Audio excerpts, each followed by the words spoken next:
What goes on with my potato back there? You know, I have this whole thing where I get a potato every day at 8 o'clock. We have a system worked out. But every day it's never here. It's never here, even though, because there have been some changes lately. You made it Angie's job. Yeah, well, because Gorilla was hooking up Lugers in his hand and then making my potatoes. He goes, I wash my... What's going on, Angie? Can't anyone get this together? No, what happened was, obviously, you don't want anybody touching your potato except me, because I'm the only one healthy one. So... It's hard to believe you're the only healthy one. Yeah. So what happened was no one reminded me to do... I don't know the new system, because you have a lot of potatoes. You still want to go into radio because you have no idea how annoying your voice is. Oh, yeah, I still do, matter of fact. Really? Yeah. When are you going to make an audition tape? Now, what are you, 30 years old? Yeah, almost that. Wow. 23. Didn't we get him at, like, birth? I know. I've had him for years. Yeah. Are you 23? Yeah, I'm 23. Oh, all right. I'm not that old. I'm 23. I'm 23 years old. Yeah, he's got that... So I'm only healthy. So did you make my potato or not? It's cooking. Yeah, come on. Yes, it'll be in here in approximately 7 minutes. 7 minutes. I'll bring it in right away. All right, thanks. Baba Booey, can you head that up, that mission of the potato? Yeah, I thought it was taken care of. It had been for the last few months. I didn't know everything you think is taken care of. Monkey. Monkey.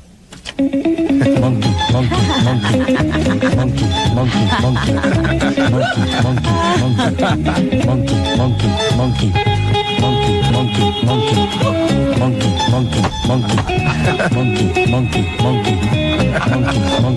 You just got you had your finger on the trigger, man. Oh,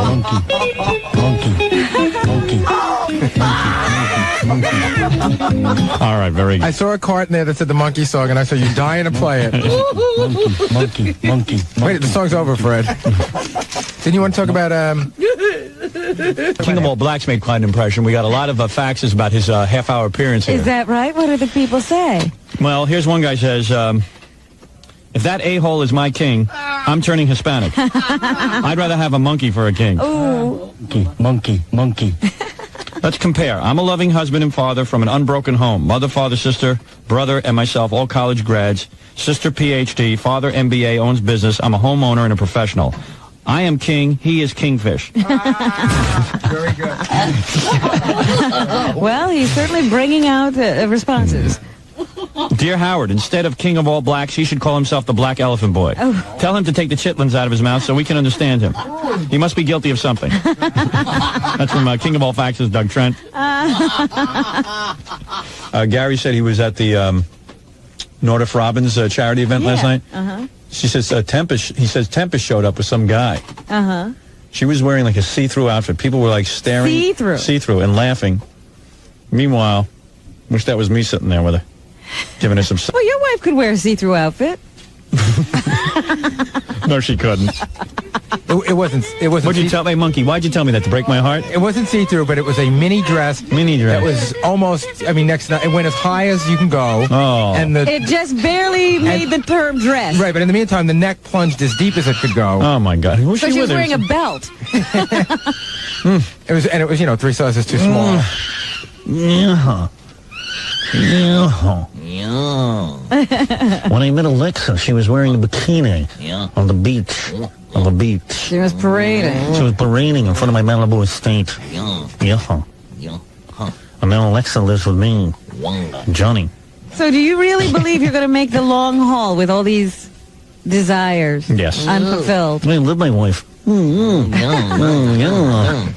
I just love everyone. That's the question now. How is you're never going to make it to the end. Oh, I will. You do.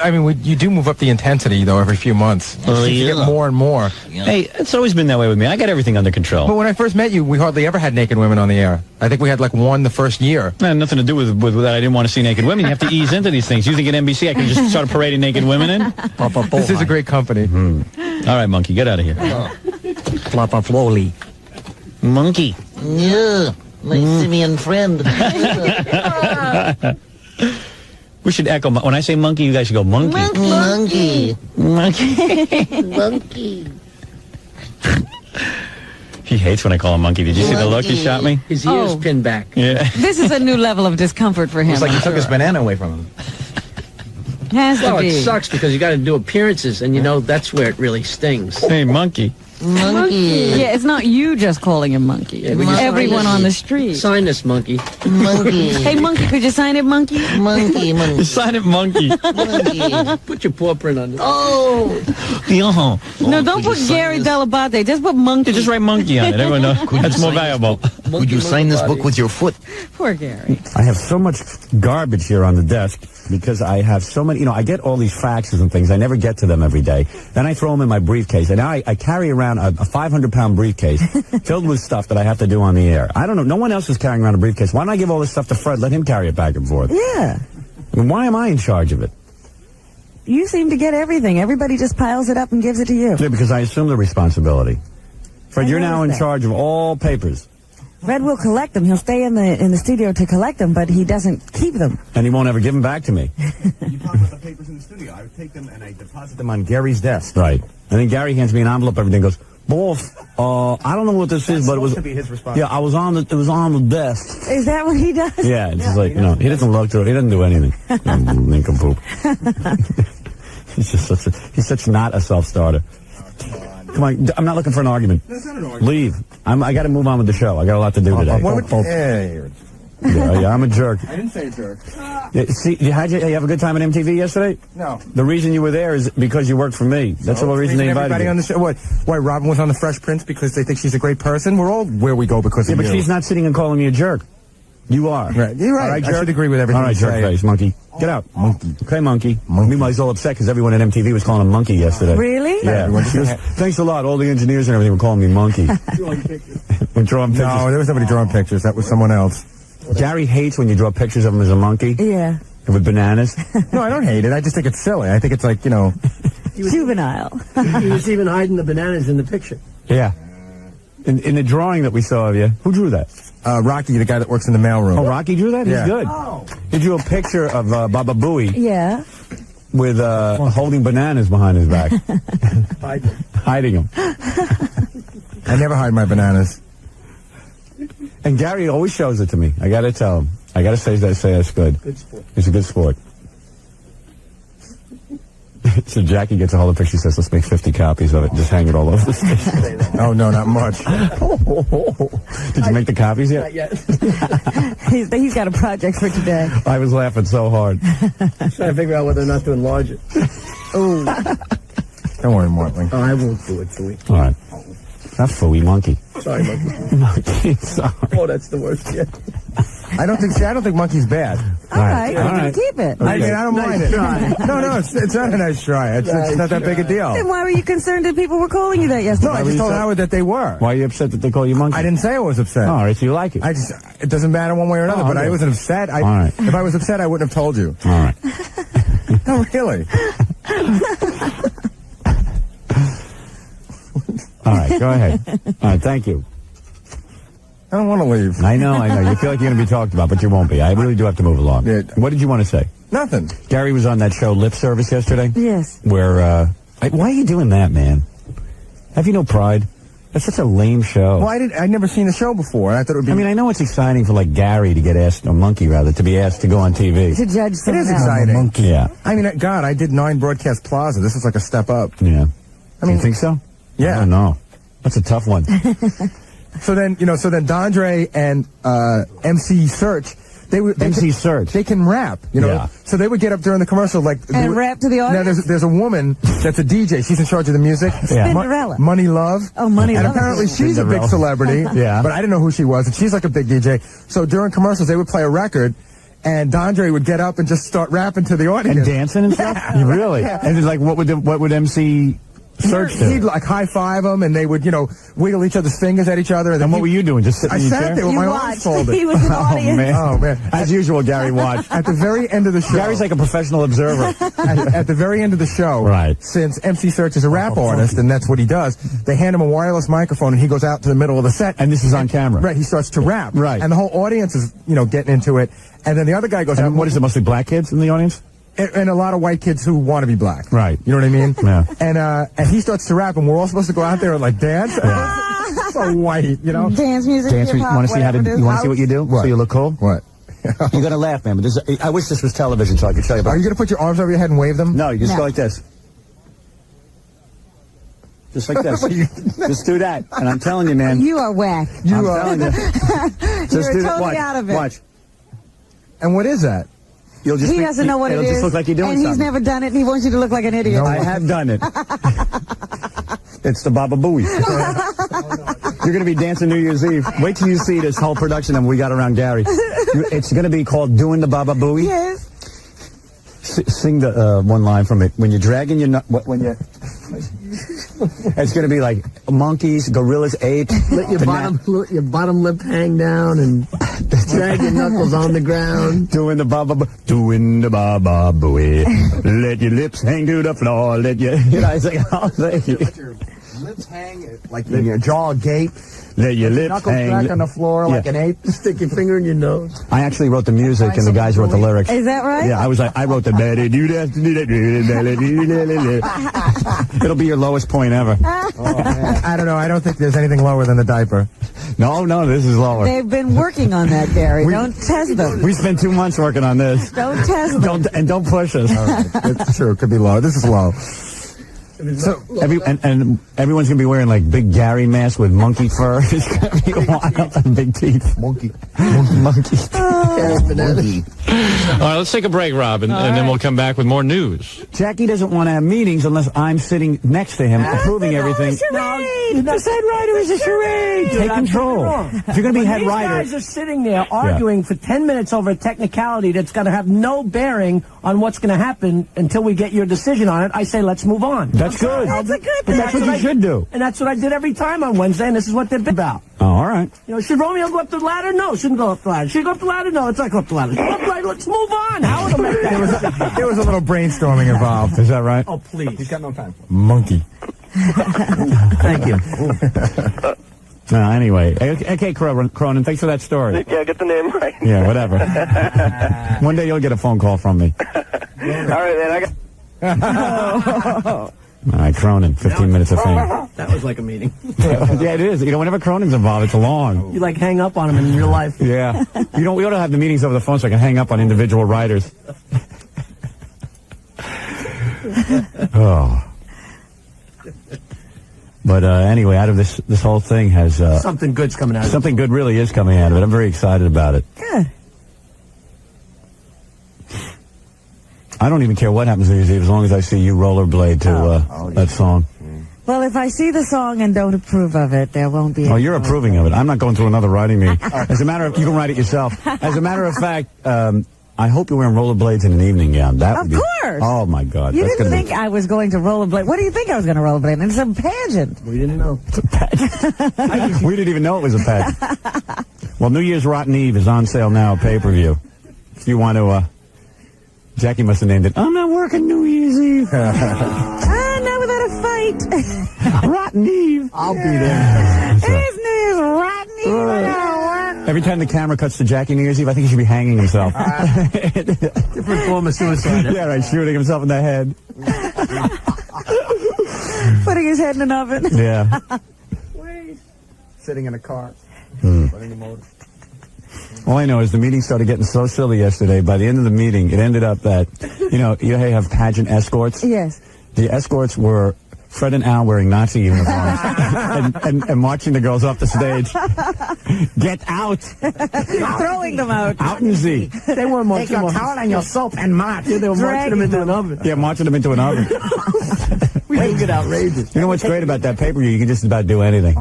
Except march people into ovens. I don't think that's very funny. No, of course not. That might be funny in about 20 years. Please, Fred brought the ashes of Anne Frank to the Nassau Coliseum. Anything's possible. That's true. It doesn't get any worse than that, does it? Oh, come on, he did it tastefully. Yeah, wasn't it during Yom Kippur? It was in a nice Right. urn. Run Very tasteful urn. I was so horrified. No. Look, I brought a visitor with me, Anne Frank. You remember, huh? I just remember that nobody bothered to approve that part of the script. And we just said, and We gave Fred free reign. Nobody approves Fred's script. And I'm sitting there going, I should have discussed what he was going to do ahead Fred of knows time. better about being Nazi than anyone. Full reign and full blame. Oh, one can only wonder what Fred will do New Year's Eve. One can only wonder the ideas he rejected. I know. I know what's going on in that head. Well, I'm looking forward to New Year's Eve, regardless of how Jackie feels. And that will really be, looking forward to it actually is going to be a lot of fun. And that will be New Year's Rotten Eve. We'll take a break. We'll be back right after these words. I'm doing this, there's a TV special that's going to air in December, Rolling Stones, most influential people or something. And it's going to be Steven Spielberg, Katie Lang, and me, and a bunch of other people. And I've been told my segment was the best. But anyway, it was shot on film. And it was like a whole big deal. Remember I did that? Like, you had to sit there and be interviewed for like 900 hours. So I did that. And then, because also they included, pay-per-view promotion. And I'm out there talking about pay-per-view. So they did that. And I thought they wanted some video clips of me as a kid. So I went, I got them, I pulled them out. It was a whole big thing. It took about 2 hours. So you sure they don't want it? No, they don't want that. Rolling Stone must want some pictures of me as a little kid that haven't been seen before. Nobody's clear about any of this. And you are so funny looking. I don't know what to do, man. I don't know. You just looked at Gary and you stopped. I got totally distracted. I looked at Gary. Time stopped. He's got huge lips. One of the reporters and huge lips. One of the reporters is coming to sit in on the show today. Oh, from Rolling Stone? Yeah. Okay, I'm sorry. That's okay. Monkey. Captain Jenks is on the phone. Oh, really? Yes. Oh, wait a minute. You never finished telling me about Ralph and the picture. Come on, listen to the monkey song. Monkey. All right, anyway, I never speak for you anymore. I know. Anyway, you gotta teach Ralph. let me just hear Captain Jake's phone call, and I'll get back to it. All right. Captain Jakes. Hello?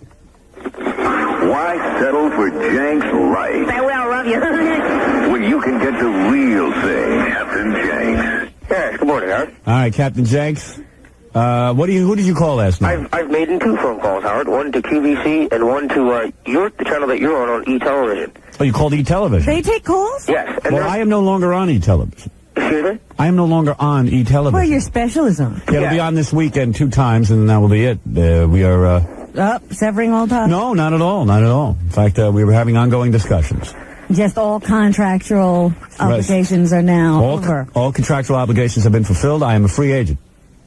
Great. Free to negotiate with anyone from any country. So what in the world is E taking phone calls on? They have a soapbox thing, Robin, where it's like they do comments on the soap operas of the day. Oh, yes. Okay. And their answer was very well thought out, Howard. They expected this. All right. Well, let's hear it. And did you mention pay-per-view? Not yet. I haven't gotten a chance. I'm doing it this weekend. Oh, I see. All right. I've been in New York for the past 2 weeks. I mean, we're trying to get word out to the rest of the country. That's why I'm doing the Tonight Show. Oh yes, I've got very big plans for today, Howard. King of All Messengers mentioned it twice this week. Yeah, he already did it. Yeah, you're a little behind schedule. Yes, I'm very busy. My 900 line came on now, and I'm very busy trying to negotiate passing out cars and getting everyone into it. All right, go ahead. He's busy, too. He's got his own business. Right. Yes, I'm incorporated now, Howard. All right, go ahead. Ooh, cool. This is E-Entertainment first. The Entertainment Soapbox. That's Tom? Hey, how you doing? Hi, who's this? This is Tom. How you doing? I love this program. Oh, great, Tom. Thanks for watching. What's your question? I'd like to say Howard Stern's penis. Oh, my goodness. Well, Howard Stern you can see on Friday, Saturdays, and Sundays at 10 o'clock. That's all the time we have for today. That's a good, you know what? I realize that E really doesn't need me. They have a soap opera show. And they have people calling in talking about the soap opera. I called halfway through that program, and there was nobody else calling, Howard. I can't think of anything worse than a soap opera show, except for people calling in and discussing what they like on soap operas. Is that the premise? You call in and discuss your favorite soap opera people? Yes, well, women call in and they talk about their latest hunk, and then they tell them how the hunk's doing and what else he's doing and where he can write him. Sometimes I think, like, being on a soap opera is worse than being on the radio. I tuned in Psychic Friends Network, the new one they just taped with Dionne Warwick. Mm-hmm. And they had 4 different... now let's talk to some celebrities who call the Psychic Friends Network regularly. And there they were, like soap opera stars. Yeah, all soap opera stars. Nobody who acts in anything else but the soap opera. Yeah, all the big stars were soap opera stars who must be desperate for money. They must be. No, I don't think they get paid very much. No, they don't. And I guess they get paid by the Psychic Friends Network to say they actually call these humps. And listen to that bad advice that got them on a soap opera. Yeah. These humps who tell your future. I say... And most of these guys are gay who tell your future. I don't know why. I don't know why it is, but it's like, I see a man in your life. You do? Yes. And it's going to work out very well. Do you see marriage? No, not this with this one. But with another one, yes. Now, are there any guys at home that want their fortunes told? Oh, there is? Okay, put them on the phone. Hi, I'd like my fortune told. Yes, I think they're cancer, unless you let me check you. Now, what I want you to do is meet me at 65th Street with a condom. Thank y'all. And light a candle. Yes. A lot of times, I have, like, talked to people who go to psychics and actually have called psychics. Not necessarily on the psychic hotline. But most of the guys are gay. Really? Yeah. You know, or they talk like this. So you assume they're gay. You know, I don't know too many guys, straight guys talk like that. Anyway, who else did you call? I phoned QVC and I did a little shopping, Howard. All right, QVC home shopping. What they're doing. Hello there, you're live on the air with Virginia Olsen and the new roast air from Nesco. What's your name, please? Hi, my name's Linda. How are you? Fine. Say hello to Virginia. Hello, Virginia. How are you? Hi, Linda. I'm just fine. It's a beautiful day and it's a beautiful 18 roast air oven. Thank you. Do you have any Nesco products now, or is this the one you've been waiting for? I purchased a 4-quart a couple months ago, and I loved it so much that I had to come out and buy the 18-quart. It's beautiful. Yeah, and you're actually getting the 18-quart with a whole new side to it, too. Yeah. And you're going to find that, Linda, you use both ovens at the same time or for different reasons even. But now with the holidays coming, you can put your vegetable or your dressing or your soup in the 4-quart, put your meat in the 18-quart, do all your baking first, and you'll never even turn your oven on. Yeah. Exactly. Let me ask you, have you read Howard Stern's Private Parts yet, the new book? No, but thanks for calling. You should read it very badly. All right, thanks for calling. U.S. 161. Why do you call him U.S.? U.S. U.S. Just because I don't want your 18-quart. Well, Howard, You know what I like? You know, this home shopping or whatever it is, QVC, is so unbelievable to me. I mean, the poor mutants that call in to compliment a 18-quart bowl. Yeah, and listen, Jenks has the lingo down. Hey, Jenks is really good at it. By the way, that feminine voice sounded more masculine than your real voice. Hi, this is Linda. Oh, hi, Linda. I just got to say, I bought the 4-quart. That's how every call goes. And I had to get the 18-quart. And I got to tell you something. It's weird. When the guy answers the phone, he goes, hi, you're on the air. My name is Tom, and you're on the air with Nesco. And they make the product like it's a person. Right. Talk to it. You're on the air with Nesco. I mean, Nesco's the guest. Yeah, it's weird. Well, why don't we talk to the Clocky and Mr. Chair? Hi, Albert Toaster. Hi, you're on the air with Nesco. Would you like to talk to me or the 18-quart? Do they have like little eyes and nose? I don't know. It's weird, isn't it? And then I think that most of these people don't buy anything. They just want to get on the air. You think? Yeah, so it's just like they go, I bought the 4-quart. I love it. It's a lovely day, and that's a lovely... Sometimes they're testimonials. Oh, yes, I already have this. Yeah, I know. And let me tell you. Oh, not only do I have this, but I have that. I mean, I'm picturing some poor slob who's married to these housefrows who call these shows all day. Poor guy's going bankrupt. He wants to glue the phone to the receiver. Frau. You know what's funny though, Howard? I took a new angle to this time. I didn't hang up as soon as I did the call. I stayed on the line, and the screener came back on with me, Howard, and was very angry and yelled at me for about 5 minutes. Did you tape that? As a matter of fact, I did, Howard. Yeah. I don't want to hear it. Oh, I know that, but it was very funny. She actually threw a couple F notes at me, Howard. Well, I guess he deserved it. All right, dude. Howard, can I give my number where people can write me? People can write you, Captain Jenks? I'm sponsoring a big Larry King call-in one night sometime in the near future. I'm not going to give the date, but I'd like to assemble all of my friends. Well, why don't you just if you want to have a mailing list, that's okay, I guess. If someone wants to write to you, I guess that's okay to give up Captain Jenks' mailing list. All right, go ahead. Okay. To get the number, or to get the address, call 201-228-KING for the Larry King call-off. All right. Well, I don't know. I don't advocate that. Oh, of course you don't. I don't support that. Thank you. Thank you. Didn't know he was giving the Larry King call-off number. He gave a phone number or an address? He gave a phone number so you can get an address. Oh. I don't know what he's doing. Get his address. Who's going to write him? You'd be surprised. Yeah.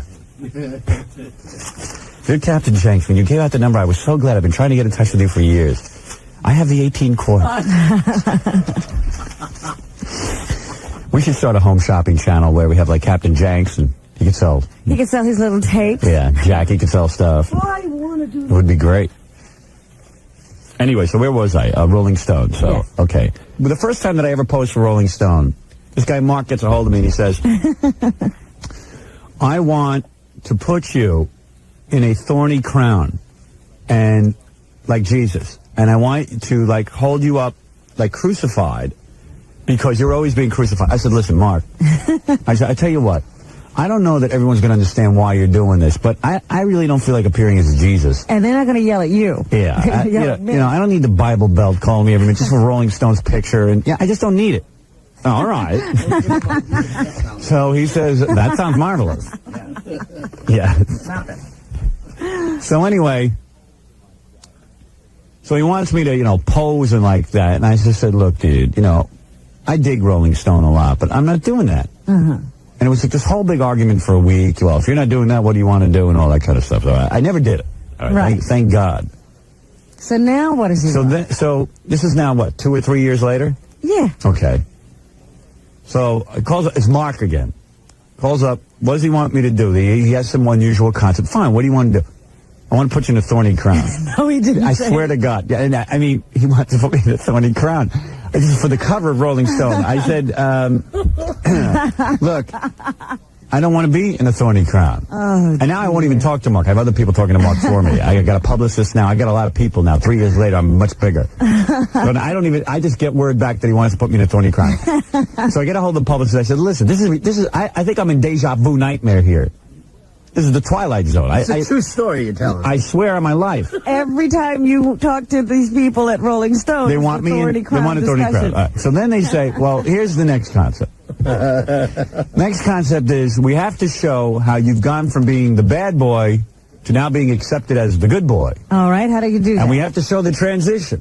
All right, how do you do that? You're going to pose in a Cub Scout uniform. Oh, okay. stop. I said, listen, we're going to stop right now. What is he talking about? What does that show? It shows nothing. It shows that I'm an imbecile. I said, listen, I've spent a lot of time getting in shape. I have a look. Why can't he just take some nice happening pictures? Yeah, let's take some. You want to have a group of Cub Scouts around me? Put Cub Scouts around. I am not posing though in a Cub Scout uniform. Who's going to buy that? Michael Jackson? Oh, Howard Stern. Hey, look at that, a Cub Scout. Let me tell you something. I saw Jerry Seinfeld pose for Rolling Stone, and that guy was wearing motorcycle gear and like making weird faces. I don't want that. I don't want to be a weird face. Rock stars get to look cool. Yeah, and comedians get to look like buffoons. Right. They always make the comedians look like bozos. And radio guys look like retards. Well, how many radio guys have you seen in Rolling Stone? Well, I'm the one, and I keep looking like a retard every time I pose for them. So I just said, listen, I'm coming in there. I now got clothes, I got hair, I got the whole thing going. And I'll pose, and that's it. I'll come up with the concept. I'm coming up with the friggin' concept. And if they don't like it, then we'll come up with a different one. But I can't believe this. It's like a nightmare. Well, that's why I like to Interview Magazine. They didn't want to do anything silly with me. They wanted to make you look good. They used me just like a model. They put me in different outfits and had me posing like in artistic poses. Exactly. Is that why you got those big earrings? Did you see NBC this week had a report on getting whistled at? Yes. Was that bad? Well, it's just so stupid. It said, I didn't watch the report, but it said, do you want to know how to deal with this? And showed a woman walking down the street and some guy whistled at her. Well, you know what they're calling the report? What? Hey, baby. Yeah, right. Hey, baby. We have our special report, Hey, baby. According to Ronnie, you don't whistle anywhere. You just go. Yeah, but if construction workers can't yell at women, then this country's over. I mean, that's what they do. What are you talking about? If you walk by a construction site, you're going to Gary, get off here. You sound like a moron. You're such a wacko. You're such a wacko. You're wacky. I'm wacky. You're just a wacky guy with your theories. I love when he gets upset with me. That's a part of their job. It's in their contract. When Gary gets upset with me, his whole lips start covering his teeth, like he tries to put on a straight face. I am not upset with you. My lips don't cover my teeth. And he just wraps his whole lips around his teeth, which is a stretch. Let's try to react so funny what goes on in that mouth. As best as possible. We're on the radio, Howard. Howard's doing, she's doing my mouth movements for the radio. I think everybody's doing it. Sometimes I get so distracted looking at his mouth. Hey, by the way, tune in New Year's Eve if you can. Papa Bohai. We have a What's new. be happening with that mouth? Gary's doing a production number called "Do the Baba Booey."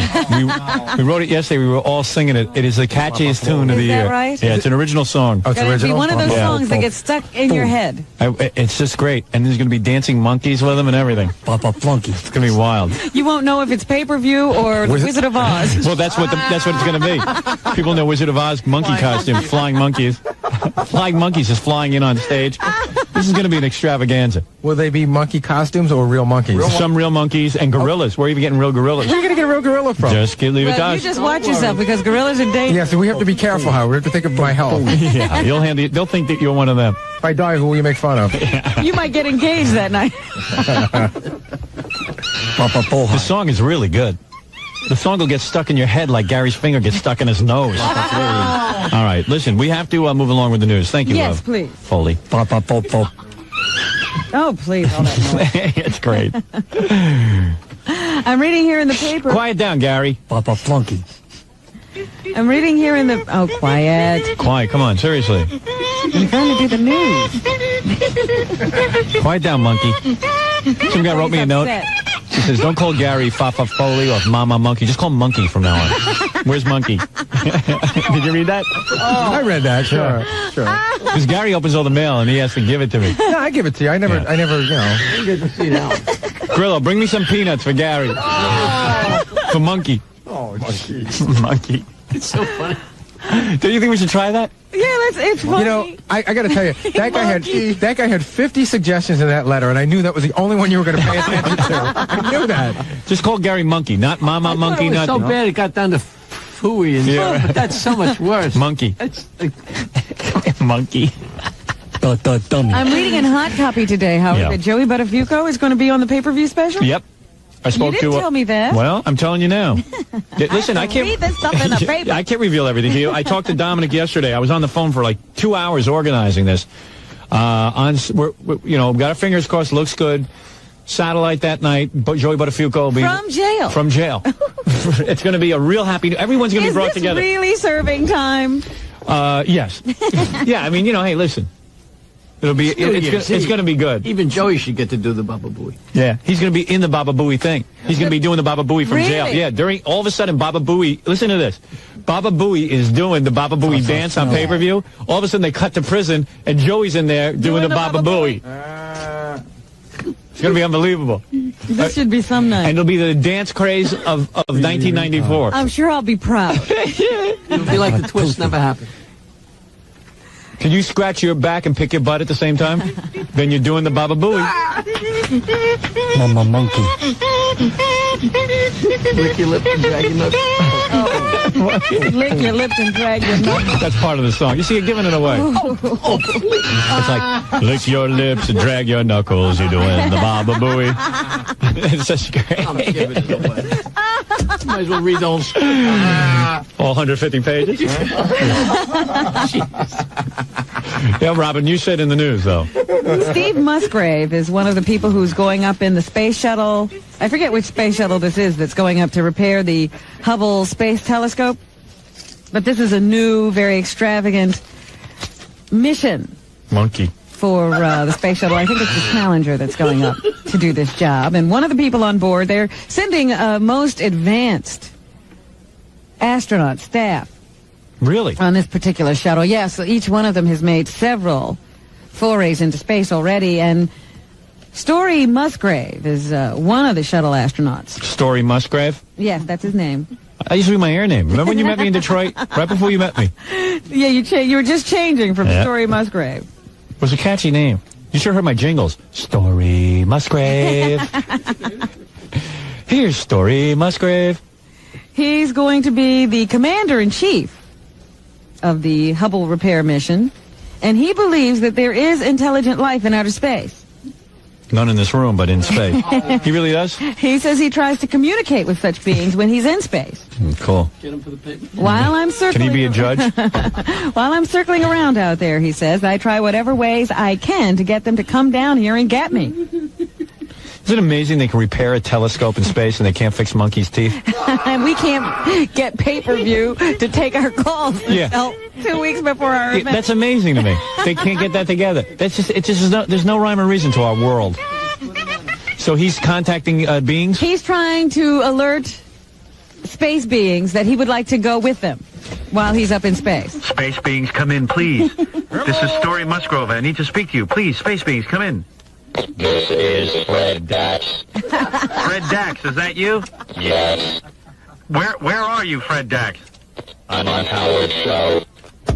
Oh, Fred from the Howard Show. No, I want to meet other people. Over and out, Fred Dax. Hello? Space? Final Frontier? Story Musgrove here. Anybody out there? Can you hear me? Dummy. Can you hear me? Hello? Hello. Hello, this is Fred Norris. Fred Norris, is that you? Yes, I am going to my apartment. Cannot disclose address. You're going to your apartment, but you cannot disclose address? Correct. Well, Story says it would be his wildest dream that something come down here. Hello? From out there. Hello? And take him on a space ride with them. This is Story Musgrove. Musgrave. Whatever. Anybody out there? Hello. This had a kingfish. How's in outer space? Oh, is that where they sent you? I can't get on TV, but be done racist. We done take over the space neighborhood. Thank you, Kingfish. I don't believe there's any intelligent life out there. I think it would have been here already, or we would have known about it. Why do you say that? Maybe you know how some of those space movies say they can't tell us because we're not ready? Yeah, bull. And we're too warlike. I'm in the middle of watching that movie where those guys are in the, that guy dies and they get, what's it called? Which movie? Guy dies in a lot of movies. It's supposed to be, guy dies and the space aliens come down and they kill him. And supposedly it was a true story. Oh, I know what you're Fire in the talking about. sky. Fire in the sky, yes. Yeah, I believe that. I believe they killed him. He's not... Oh, don't tell me. I haven't finished watching it. Oh. I thought you'd finished. How long does it take you to watch a movie? Oh, you. I watch it on the Stairmaster in half-hour increments. Oh, you should tell me. Oh, Jesus. Oh, is that the ending? Oh. No, It's not, that's okay. not the ending. So this guy, Story Musgrove, is an astronaut. Musgrave. Whatever.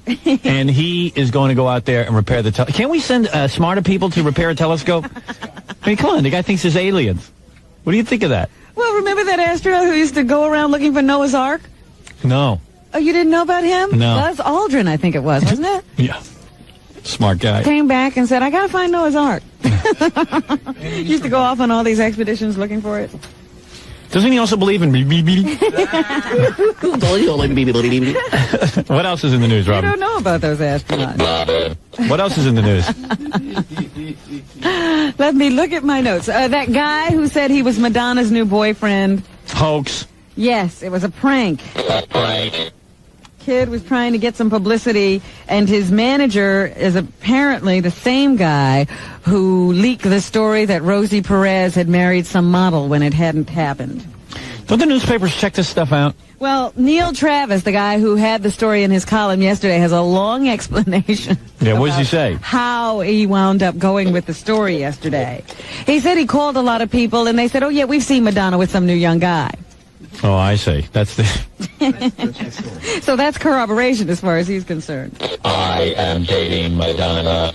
I am PJ, the space alien. Maybe Neil will pick up on that now. PJ.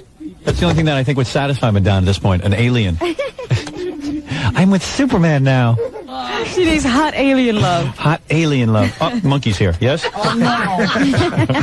I don't know if you're interested, but Ronnie the limo driver has become available. Okay. Hey, Ronnie. Hi. How you doing? What's up? What's that noise you make out the window when girls... You know when you roll down your window and girls walk by? Yeah. What's that noise you make? What noise? You know when you go... Oh, yeah. Hey, baby. Oh, it's disgusting. That's disgusting, like a construction work. What do you do? And then what do girls yell at you? Nah. What do they do, smile? They either smile or they spit in your face, either one. Yeah, and what do? You just go... There's no in between. And you go... Yeah. Yeah, what's wrong with that? Well, what are you doing that for, Ronnie? Because they're cute. nothing wrong with that. That's what God gave me eyes for, to look at, you know. But not to make noises. Who said? I do. Oh, okay. That's you. Yeah, Howard does it also. I do not. Do I do it? No, he looks. No, but he looks. What are you preparing for the Vicky show to lie? No. You gonna lie on the Vicky show? Down, man. You're going to tell him all the stuff you do and say Howard does it? Yeah. All of a sudden now you can't take it either, huh? Come on. Calm down, please. Oh, yeah. All right. I'm practicing, bud. All right, thank you. So you're one of those louts in the street, huh? That's me. When are you going to be on Vicky? I'm taping on December 9th. I'm going out on the 8th. They didn't give me an air date yet. Listen to him. Yeah, listen, he's Mr. Showbiz. Yeah, air date. Yeah, sending me a limo. All right. When you go on there, you ought to go. Yeah, well, you be rolling down the back window now and doing that. Yeah, right. I'll be sitting in the back. Yeah, there you go. Pretty cool, huh? All right, Ronnie. Bye-bye. Bye. All right, let's take a break, Robin, and then we'll come back with more news. Michael Jackson's family has postponed the taping of that NBC TV special next month, saying that they want to give Michael a chance to complete his treatment for drug addiction. He's not addicted to any drug. Jackson's brother Jermaine says the family decided to reschedule the Jackson Family Honors Special so that the entire family could participate. Meanwhile, Elizabeth Taylor broke her silence about Michael Jackson's drug addiction. Let's listen to Liz Taylor. Let's listen to how affected she is. When she's so happy when she has cameras on her. Yeah. She speaks like no other person on the planet. I have suffered. What has she suffered from? Well, let her speak. No. And dealt with the same kind of medical problem now afflicting my friend Michael Jackson. Listen to that speech. Now afflicting my friend Michael Jackson. What is she doing, Shakespeare? This is the biggest acting part she's had in years. Dracula. Yeah, she's Dracula. She's Dracula. Oh, what a goose I am. Because of that, and because of our friendship, when Michael's doctor called to ask if I could help, I was glad to intervene. You know what it is? No one shows up at her press conferences anymore when she goes to sell that dumb perfume. Yes. So now she's got to talk about him to get reporters there. That's what it probably was. It was probably a Well, she perfume. always hints that, there's going to be a statement made about Michael. My good friend Michael. It looks like her jaw is nailed shut. My good friend Michael. Traveled to Mexico City, where Two of the biggest screwballs on the planet got together, Liz Taylor and Michael Jackson. I saw for myself that Michael was in desperate need of specialized medical attention. Oh, Jesus Christ. Goodness sake. What is she, a doctor now? She's diagnosing? I tell you, the whole world is nuts. Jackson is supposed to be at a drug treatment center in London, but she refused to confirm his whereabouts. She said she would only say that he's receiving treatment in Europe. My good friend Michael Jackson needed to paint his penis. Take drugs. Let her speak. Out of respect for his privacy, which I know to be extremely important at this time, I have not spoken publicly about our movements or about Michael's exact location. Wait, listen to her. Anybody want to know about their movements? Yeah. I will not talk about our movements, but I must tell you I had a healthy one this morning, and that's all I'll say. I will tell you, though, I will be selling my perfume in front of the clinic where it is rumored that Michael Jackson is staying. At a discount. At a discount to you, the reporter. And because of my regard for him and my concern for his health, I've never heard a human being say the word concern like that. Concern. My concern. My concern. Because of my concern. Concern. continue to be silent on these matters. Yeah. Oh, I will continue to be silent on these matters. She also won't talk about the allegations surrounding him. As this is a matter now in the hands of the lawyers, it would be inappropriate for me to comment on... She's so into, like, enunciating every syllable. It would be inappropriate for me to comment on all relevant materials. My theory is that stupid horse in National Velvet kicked her right in the head. She went into some kind of shock. What? Yeah. And I will not do so. I will not. Not. I will not. I will not comment on my movements, although they are healthy and minimal. And my husband, Larry Fortensky, will now comment on his movements. My movements was all good. I eat a lot of bran. All right, that's a good report. Oprah Winfrey has decided to go on her show today and open her diet diary. Oh, for God's sake. She's the last person to open up a diet diary. And she's going to reveal to everyone just how difficult her 5-year battle with food has been. Sure. She says that she's lost 70 pounds or something since March. Gonna open her diary. She should open her legs and kill her audience. That'll knock them right out.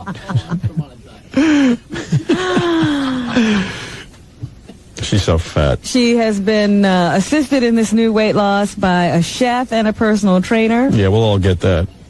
Chef and a personal trainer. She's been eating healthful food and working out twice a day. She'll read from her diary detailing the physical and emotional struggle she has had with food. Dear diary, on Tuesday they stapled my mouth shut because I have no personal willpower. I have no ability to pass on any kind of food whatsoever. I'm a hell of a role model. What else, Robin? It was funny because she did the Fresh Prince of Bel-Air too, and the chef there was telling me that Oprah really loved his French fries and couldn't tear herself away. Yeah, that's the I hope that's in the personal diary. Robin, of course, coming back from a stint on Fresh Prince of Bel-Air. What will be your next acting job, do you wonder? Well, I might take on Shakespeare. I'm thinking of doing Shakespeare You're ready. in the park. Shakespeare in braids. Here's a hate letter. You want a hate letter about Christians? Haven't heard one in a long time. Howard Stern, I listen to your show on the radio and read your book. I really enjoy both. I think you're talented and funny.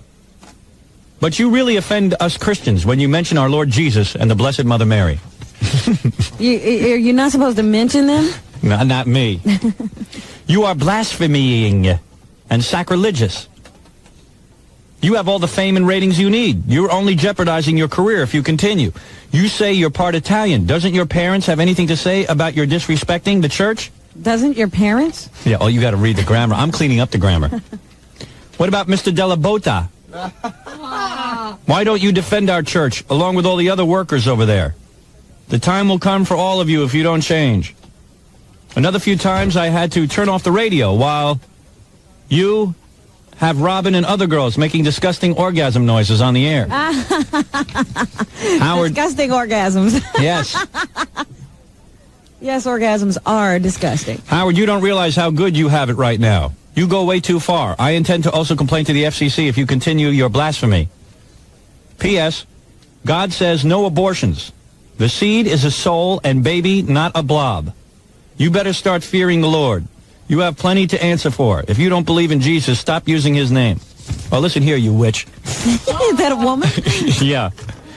You know women are more religious than guys. Well, that's true. Women live like in fear that God's like going to punish them and junk. They think things are going to be better. Well, you know, things are so rough down here for women. I They're guess. hoping there's a heaven. Yeah, you all got it so bad. You all got it so bad. Something to live You all got a bunch of suckers going to work for you every day while you sit around and play Oh, tennis. yeah, like those suckers are so wonderful to wait for. Well, please. You guys got easy street, especially you over there. I got it easy. You're not right. kidding with your I don't Fresh have Prince of anything- Bel-Air appearances. I don't have anything to complain about. So anyway, you especially don't.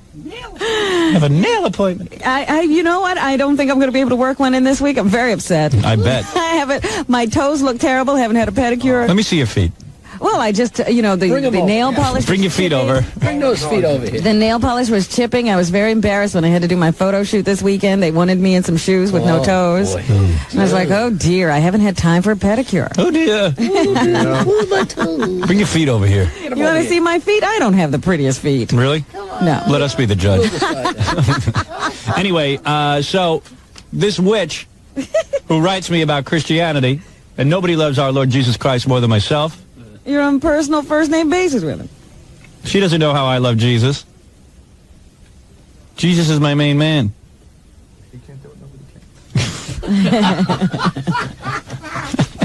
But women get all freaked out about their religion and junk. You know, like it's like very serious. Yeah, I'm very concerned about, especially those religious people who are so, you know, you can't do this. Like they got to defend Jesus. Yeah. Like he needs their help. Yeah, if he's so powerful, then I don't think he needs your help. He rose from the dead. Yeah. And he needs their help. Yeah, yeah. To talk me into to be more respectful. Nobody. And then of course, I'm the only one practicing the tenets that Jesus preached. Right. Nobody else in their personal Everybody life else is sinning their head off. Is sinning and creating AIDS. But the other thing that cracks me up is how they carry on about how one of these days he's going to get you. Yeah, You know, Jesus. There is no real cause and effect relationship in religion, you know. Sometimes people get punished, sometimes they don't. Yeah. But you never know when it's going to happen, so you better be careful. Yeah, Jesus never got after Hitler. Could have used him to get after him, but no. He did, Oh. but after he had killed millions of people. Millions of people. He didn't get really pissed off until it reached the million level. Yeah, the 6 million level. Well, look. And as far as this abortion stuff goes, stop that nonsense already, you yahoos.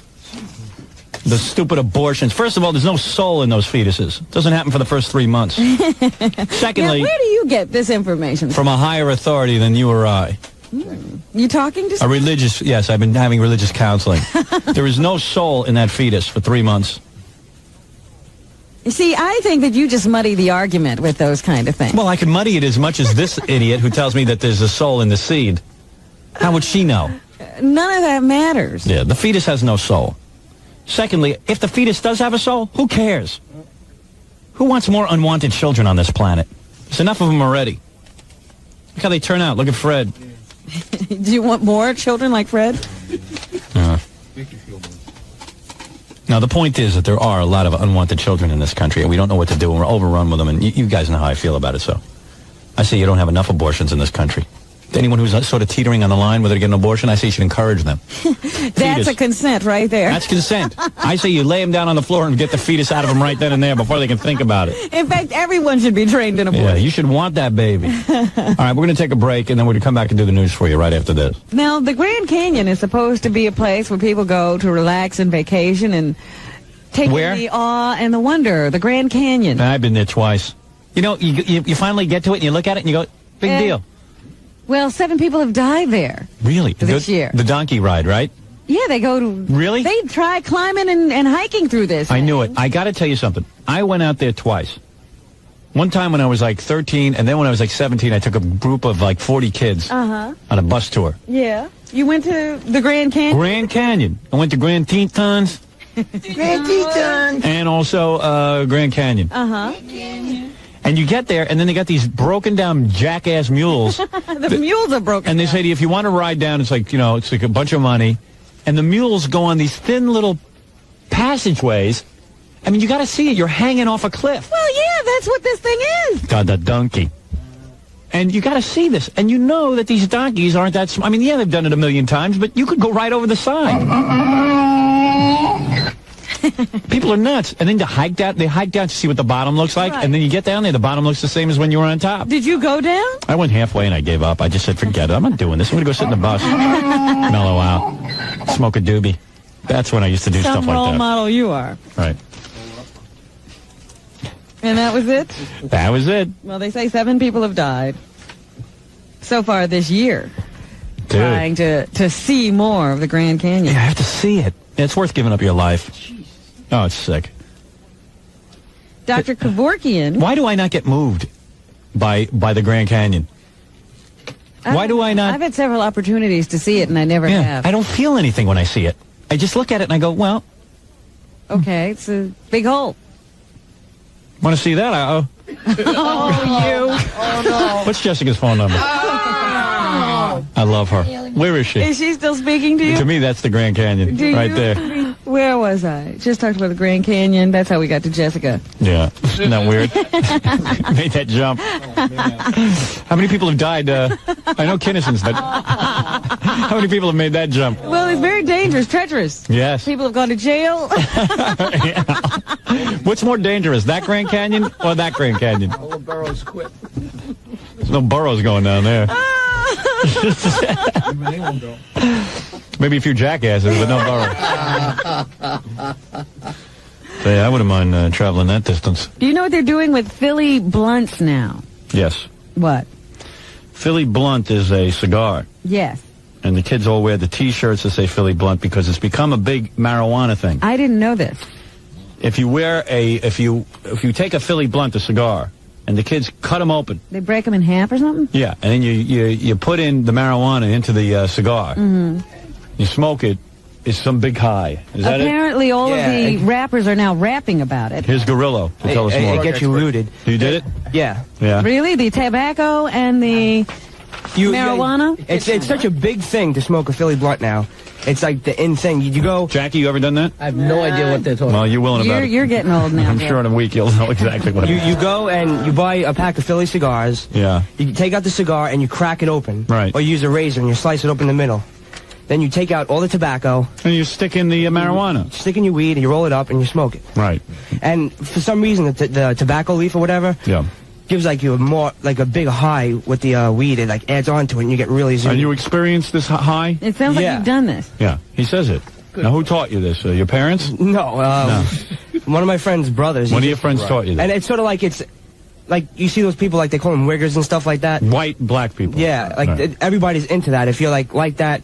The new thing is to smoke pot. Like, everybody is like, it's not a new thing. In other words, to smoke pot like a black kid. Yeah, everybody's into smoking blunts. That's the in thing. Right. Or smoking out of a So bottle. it seems that the blacks are setting a lot of the standard for what's cool in the white Italian community. Is that correct? Absolutely. Yes. The Philly Blunt literally walks off our shelves, according to Suzette Harvey, who manages a Walgreens on Francis Lewis Boulevard in Queens. Most of the time they aren't bought, though. Jackie, how'd that one pass you by? Well, Jackie's a wigger, you know. He's smoking out of a corn cob. Corn cob. Hey, bro. Babe, because it enhances your high. That's right, boy. I didn't pick up on this, bro. Well, that's a good black impression. This woman says that... there you go. Believe me, I tried all this stuff. When I was growing up, I did it all. It's big nothing. I did peyote buttons. You think you're something, right, Gorilla? No. I did it all, man. Ask me about anything. I did it all. Acid? Acid, told you, almost killed myself on it. Heroin, did it all. It's all for nothing. It's not that great. Tell you the truth. Marijuana, highly overrated. Hated it. Hated the experience. Hated being paranoid. I had a conscience, so I become paranoid. Jackie sits there like a robot. I know nothing bothers him. He doesn't even know what paranoia is. Never got paranoid. Don't feel bad about anything. Makes me feel good. Don't you stop. But I did it all. Philly Blunt, all that crap. You did not. I did it all. What hadn't I done? You I didn't tried do everything. any Philly Mescaline. Blunt. I didn't do Philly Blunt, but I did stuff 10 times worse than that. I did mescaline, brown mescaline. What do you want to know about? Peyote buttons? Did it. I did it in the middle of college. You throw up from peyote I buttons, don't you? throw up. I almost died from that, too. Guy gave me, it was wrapped in Scotch tape and some kind of pill, like a horse pill. And it was all nothing. It was stupid. You're the only person that almost died from every drug. Every drug I took, I almost died. Quaaludes, did them all. Did everything.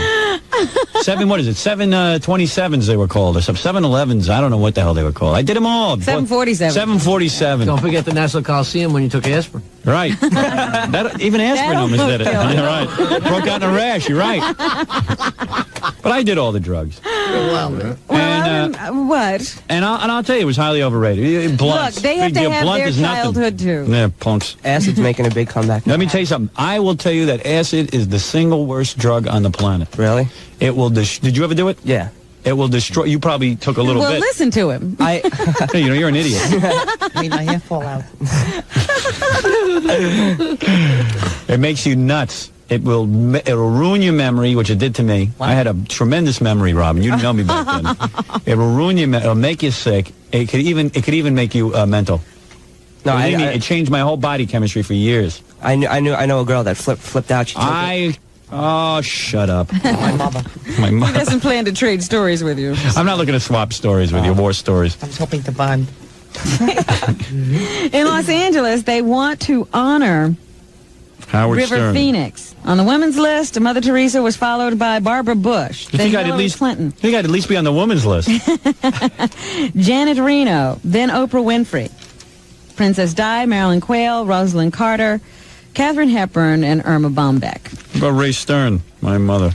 Nope, she didn't make the list. I'm sure she was mentioned, but What about Tempest and Amy Lynn from way Penthouse? down, way down. I can't believe it. Those girls are perfect. And finally this morning, Yes.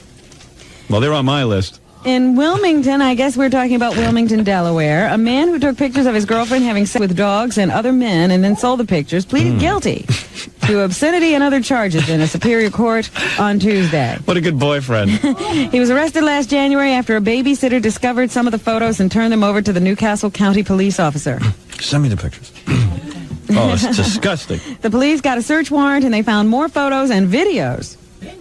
They also found an accounting of how much certain customers paid to either have sex with Larson's girlfriend, this was John Larson, Larson's girlfriend, or view the films.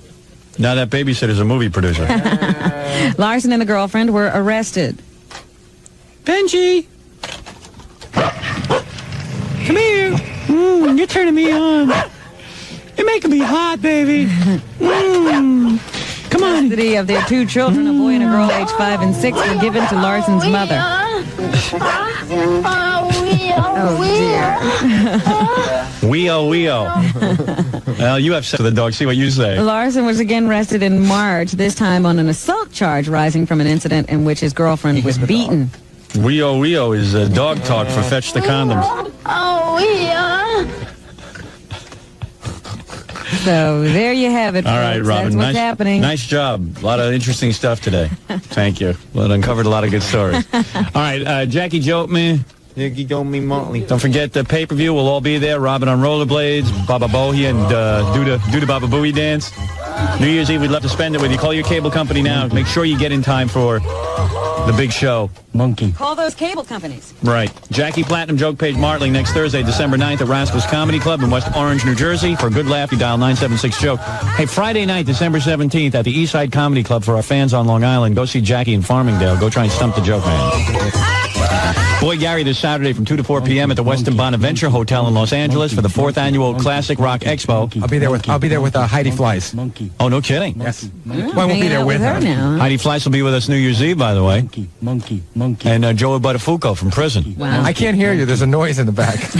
Hosting. Also, Gary will be hosting the LA finals of the Miss Howard Stern pageant. Any of the girls who want to get in on that, I guess contact the local station out in Los Angeles. Exactly. There are going to be local pageants all over. I understand in Rochester. Yeah? We haven't heard from a lot of women. Get in there. We want to have a Miss Rochester represented. Contest goes all over. Yeah, you could definitely snag a spot on that. And New Year's Eve with us. Yeah, we'd love to have you. There was a semifinal in San Jose last night that went great. Yeah, I heard they found some wild women. Yep, and they got more. They're doing another semifinal next week. Oh, they really are into it. Yeah, they're into it. Boy, the local pageants are wild. I hope everyone's taping them and sending us stuff. And I'm going to Baltimore and Washington the following weekend to host 2 pageants. No kidding. The local pageants are a big thing. Like, you know. Yes, you can be a part of this whole thing. That's how it all starts. That's right. You think Miss America's happening. Screw Miss America. Well. Anyway, that'll be the one in L.A. When are you doing that? Because I'm going out to L.A. This Saturday night. Oh, I won't be. You know, You two can't travel together. You don't need me to come out with you to help you with the other stuff, do you? No. Good. Not if he has to pay for your ticket. No, I ain't paying. No, I'm going out to do the Leno show, the Tonight Show. Yeah. And It doesn't need Gary. no, and then okay. I'm doing a quickie. Cool. Going in and out. You don't need him even for the book signing? No, not him. He never helps me anyway. Never asked. And no, I do. You stand there and then you get overwhelmed. No, I don't know. We're hosting the LA. Monkey. No sense getting involved with the truth. You don't help. You never ask. I do too. You're at every book signing. You And don't there's do people there anything. that do it for you. Monkey. Anyway, Gary will be hosting the LA finals of the Miss Howard Stern pageant at the Hollywood Tropicana this Saturday night. Jackie, I could pummel you so bad. Don't even start with me. Don't miss Stuttering John I'll own opening. half your house. Don't miss Stuttering John opening for Jackie the Joke Man Martling at the Pace University Downtown Theater Monday night. Don't you try to stifle the Joke Man. December 6th, show starts at 8 p.m. and to get on Stuttering John's mailing list, call 609-546-STUPID. Poor Jackie. 2 of you go at it like cats and dogs. And monkeys. Monkey.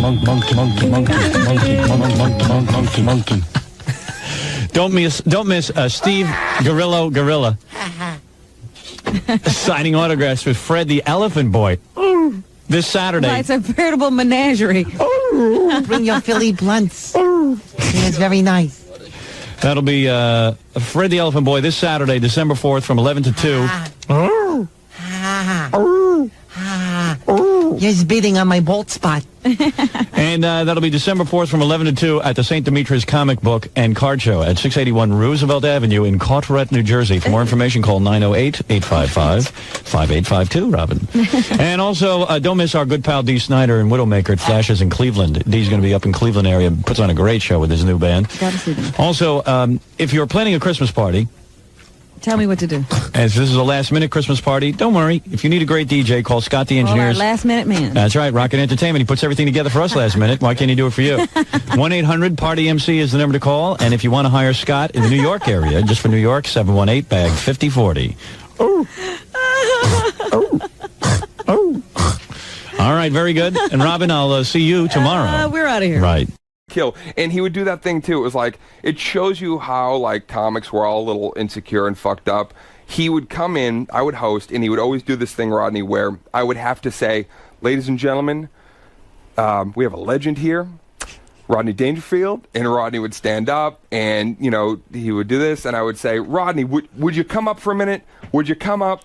And so it was all planned. Yeah, he had to have this. And he'd say, no. And I would have to say to the crowd, do you guys want to see Rodney? And they would go, yeah. And Rodney would kind of, you know, do his thing. And then, come, Rodney, you're going to... And, like, I was making him come up. But every time... Did he need that because he wanted it to seem spontaneous, that like all of a sudden he just came up and blew away the crowd, or did he want it because he didn't really want to be in a small club and he was just doing everyone a favor? I think it's like that thing where I know if you don't do stand up for a little bit, not only do you get like you feel like a newbie all over again, but you just feel like, do they care, or they get, you know, this... Rodney was insecure to the day he died, is what I believe saying. so, yeah. Wow, isn't that something, with all of his success? Yeah, man. And all the but movies I believe and you everything. can do stand-up until you're, you know... Why is it important to you as a stand-up comedy guy to... I see guys do this. You beat Dave Chappelle's record of staying on stage for over 6 hours.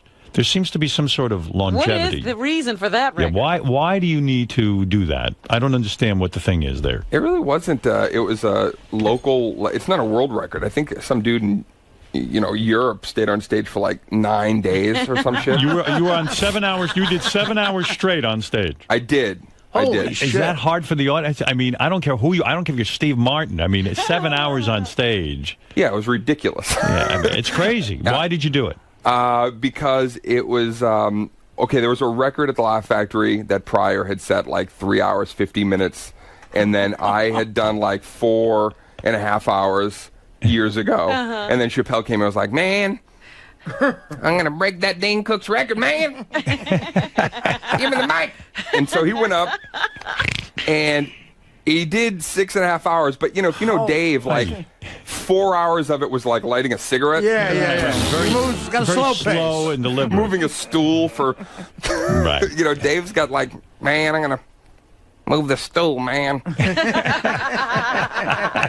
Blow a smoke ring, man. It's a good bit. So when you're growing up, who is the person that inspired you? Steve Martin. Steve Martin, right? That was the comedy album that I held on to, and my sister saw him at Madison Square Garden, and I remember the night she came home, I was 14, 15, and she said, I just saw this guy, Dane, and he stood on stage, and she told me that he did this, you know, 20,000 people, and I said, I'm going to play Madison Square Garden someday. Was anybody in your family a comic, or where do you get that from? Everybody was kind of funny. Right. Yeah. But either funny or stealing money. But it takes right. But it takes balls, which is funny if you're not the guy getting stolen from. Well, I mean, it does take balls to get up on stage that first time. Were you horrible the first time you got up? Yeah. I mean, yeah. The first few years are just absolutely, you know, cringeworthy when you kind of watch it back. But yeah. I feel like a lot of comedians are jealous of you. I think maybe it's the internet thing and the tremendous success with playing stadiums, right? Joe Rogan accused you of stealing his material. Do you get that a lot? Do you feel that's out of jealousy, or do you feel there's some legitimate claim there? No, I don't. It's definitely not legitimate claim. But, you know, the thing is about it, it's tough to talk about from the perspective of a person. You're the perfect example. You know, you start to get the success, and then there's the same people that were once saying you're the shit, you're the next big thing.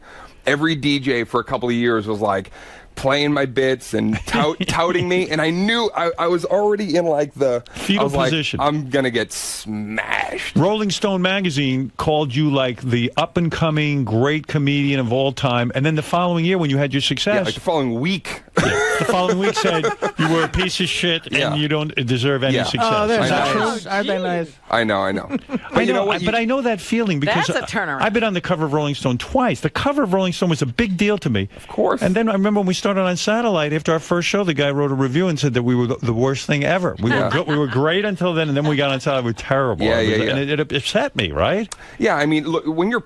I love comics. I respect comedy, the art of comedy. It's all I ever wanted to do since I was a kid. So when people that you respect especially are the ones kind of, slinging at you, it's confusing. Right. If anything else. But I never really responded to it because it's just superfluous. And you're not a thief a little bit. You're a thief entirely or you're not. And if you look at everything I've done, you can clearly see that, these are my ideas and, I don't know. Right. People say what they're going to say, man. That's right, but you don't let it bother you. But you are an angry guy. I'm an angry guy. You have a couple of incidents which are very interesting here. I do? Yes. It says here, according to the New York Post, Dane was once kicked out of Smith & Wollensky's steakhouse for being too difficult. Absolutely According not to an true. employee, Dane's assistant ordered for him. He got a steak and sent it back 3 times. The chef was furious. Eventually, we told him enough is enough, and they threw you out of Smith & Wollensky. That is not true. It's the chicken parmesan, those douchebags. No, that's absolutely not true. I laughed when I read that. Not true at all. So, in other words, there's no fact there at all. I've never been kicked out of any restaurant my entire life. That was Sam Cooke. I said this earlier this morning. The Post once wrote that I bought a stripper at Scores a brand new car or Mercedes or something. But when you're famous, you have to actually ask yourself, is somebody impersonating me out there and doing these things? Yeah, I mean, that's kind of... But when I read that, I'm like, okay, not only is it a slow news day, but they're like, let's make up some real boring slow news. It's like, pick an A-lister to lie about. As of June 2007, Dane was single. Then he dated Costa Rican singer Raquel Houghton. Yeah, that sounds hot to me. She's beautiful. I'm with her now. I'm back with Raquel Houghton. Are you living with her? Girlfriend? Yeah, she's beautiful. And she sings. She sings.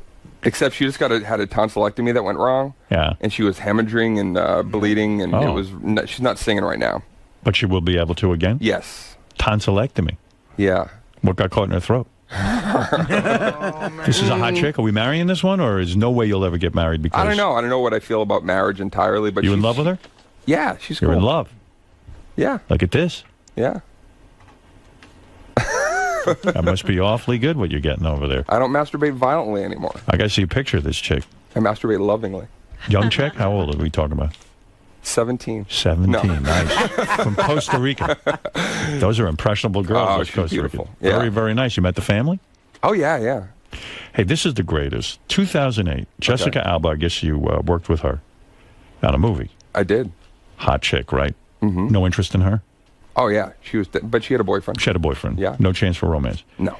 She says, and this is what I would do on a film. She says that you purposely did a lot of extra love scenes and nude scenes with girls in order to, mess around with the girls. Oh, my goodness. Purposely did nude scenes. Jessica Alba accused you. I purposely wrote nude scenes. Just accused undressed. you and other cast members of tricking female extras into shooting unnecessary sex scenes for their own enjoyment on the set of Good Luck Chuck. Yeah, this sounds legitimate. Now, why would she say? Did you get along with her when you made the movie? Oh, yeah. She's cool people. Did you ever call her up and say, "Why are you saying this about me?" I did. So what did she say? She said she wrote me an email back saying, things are misconstrued and the entire thing wasn't quoted. And I'm like, what was the beginning or ending of that quote? Hey, watch me be ironic. Hey, I'm about to go into Bizarro world for a minute. I mean, if you were going to do that, do the scenes with her. You know what I mean? Yeah, no, I don't know anything about what.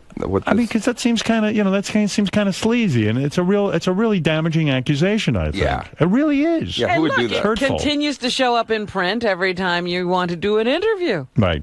Yeah, no, that's the whole thing is, all this, that's what's really interesting is like everything sticks on the internet. Everything is fresh news, like even the Joe Rogan, like I have nothing with Joe or even like Louis C.K., like we worked all that stuff out. Louis C.K. was another comedian who gave you shit and said you ripped off material. Yes. And you called him and you said, look, here's what I'm doing. I wrote him a passionate email, just talking about everything, putting it out there. He wrote me back, and, we were sitting on a couch a year later at Comics Come Home. Good set. But you're right. The internet, fans get in, and they like...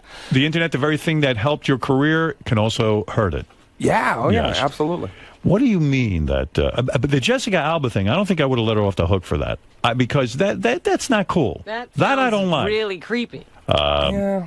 What do you? I mean, how can you take that in stride?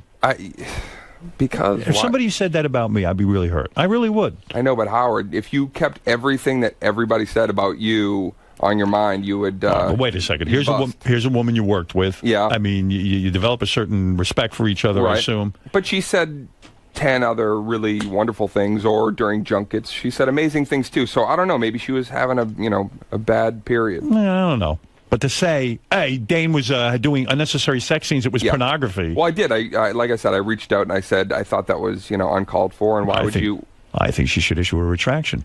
What do you think of that? Well, she did to me. Yeah, great. This I like about you. You say that you have incredible phone sex skills. What are you talking about here? Because I'm bad at this phone sex. Yeah. You're saying because you're on the road with your comedy all the time. Not Jessica Alba, the Costa Rican. She's away from you, I guess. Yeah. She doesn't travel with you all the time. Right. You call her up and you begin this phone sex. Oh, sure, yeah. And you're able to beat off with her saying dirty things How to do you. you initiate? I think that's so hot. What's the matter? Oh, let me see a picture. Here's a picture of your girlfriend. Never seen. And then you can start. Oh, Jesus Christ. Look at this. From not getting laid in high school. Wait, Artie, Robin. I think I might have seen a picture of her somewhere, but let me see if it's the same one. This might be one of the hottest chicks on the planet. Look at that. Yeah. And those are real boobs, right? Yes. Look at this. And look at For this. now. For now. Robin. What? You'll go gay. She's hot. She's lovely. The only thing bad about Well, this I'm picture is happy for you. the only thing bad about this picture is the Red Sox hat. That's it. Yeah. Let me see that. Red Sox hat. No, that's a looker. You can't see that, huh, Robin? No, Yeah. I can't. Boy, I like her. I look forward to ruining this relationship. Will you ruin it? No. But maybe for the bits. Hey, I've done that. Everything's for the material. And you have phone sex with her? Yeah. Is she good at it? Yeah, she's good at it, but I think I'm better. Well, what do you do? you What ever feel? do you say? Do you ever feel ridiculous having Yeah, phone sex? I wanna mean, hear. I get self-conscious.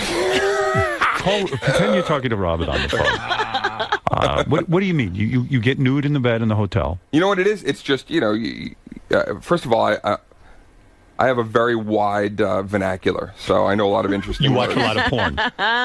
Know a lot of the slang, the jargon. I'm a bit of a verbologist. Yes, but with girls, you got to be careful. Like, you can't say the word can't cunt. creep 'em out, right? yeah. You 'Cause- can. You can? If you say it lovingly, like, oh, baby, you're a cunt. Yeah? Like, that's the move? But you gotta... I wouldn't even try that. Let me try I that. think he's going to get you into trouble. Let me try that. Oh, baby, you can't. No. No. No good? What is the difference? I don't know. You sound like you just sat on something. I love you, pussy.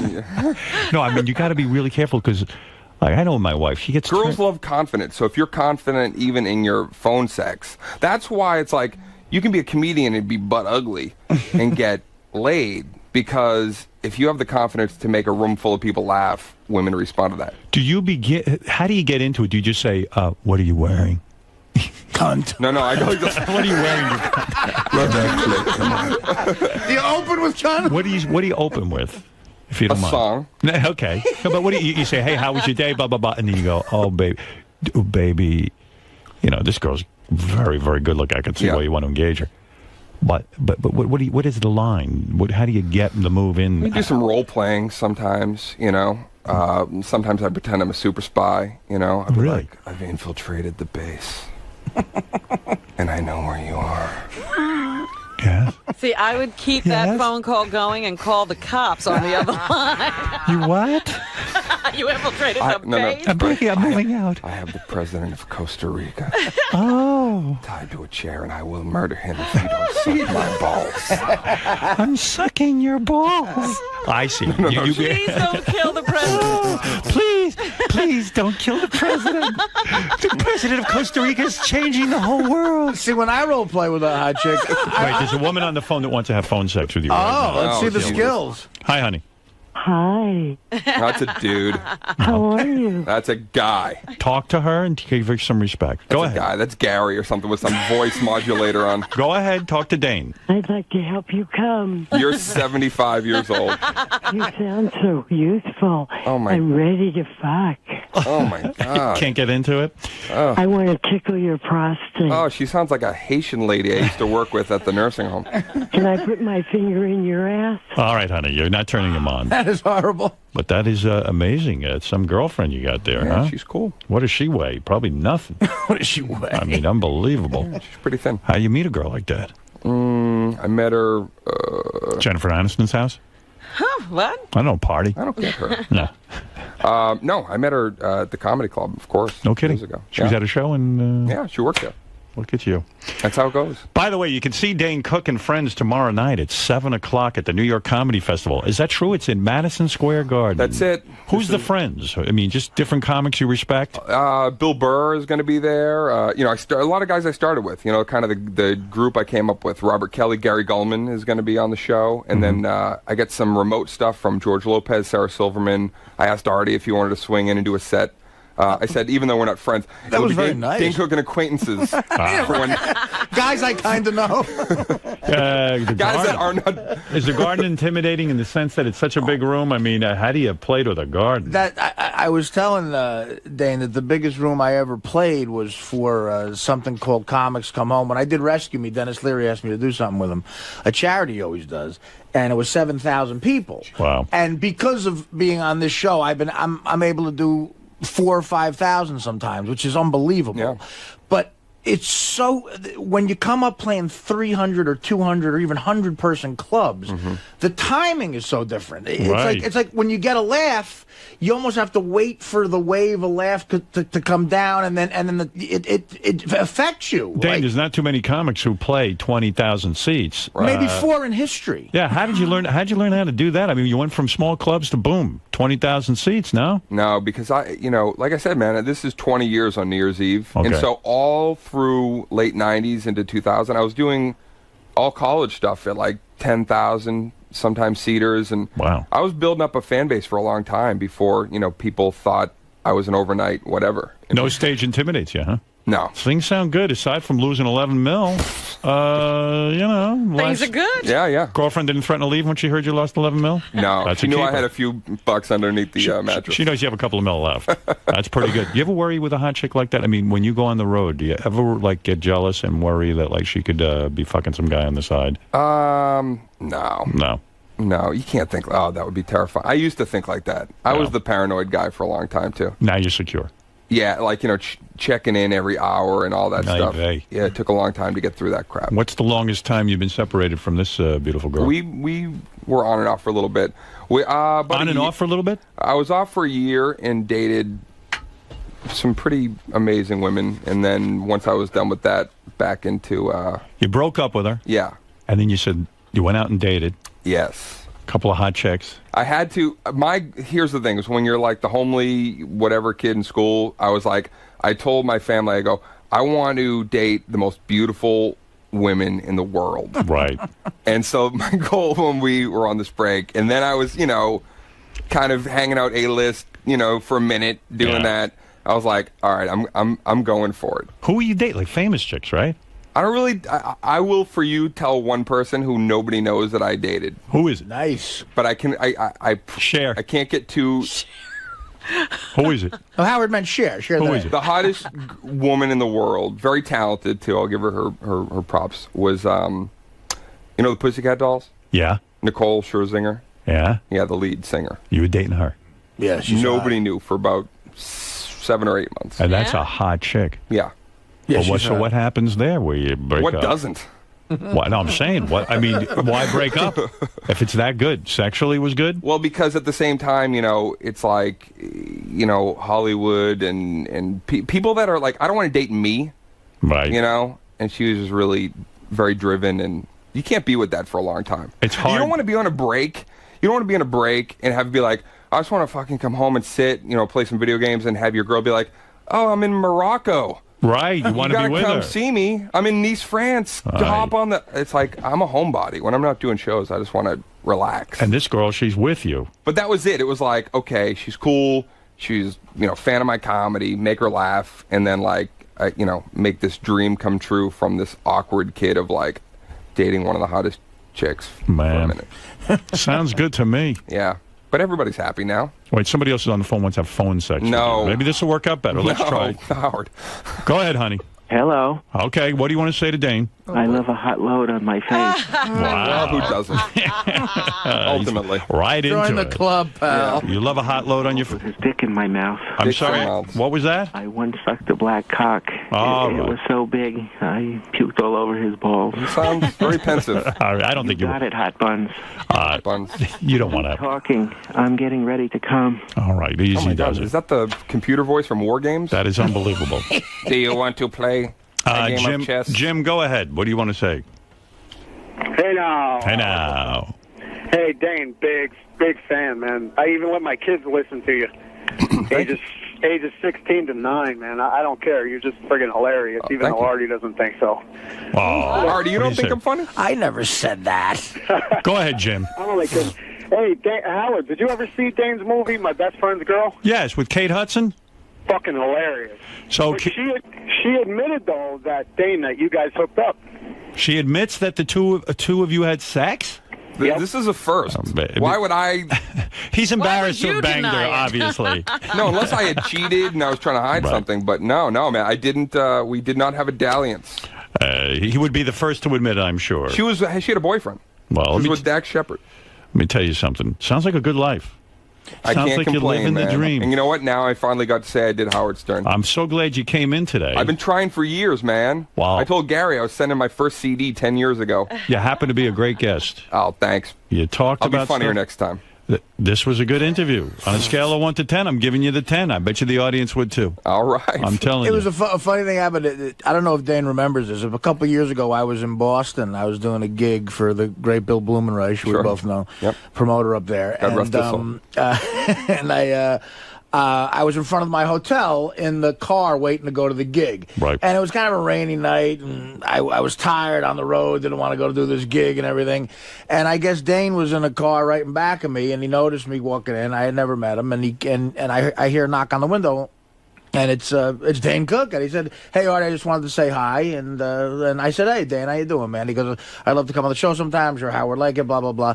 And he said, "Where you going?" I said, "I'm going to do a gig out in New Hampshire, stand-up gig tonight." I said, "Where are you going?" He said, "I'm going to make a movie with Drew Barrymore."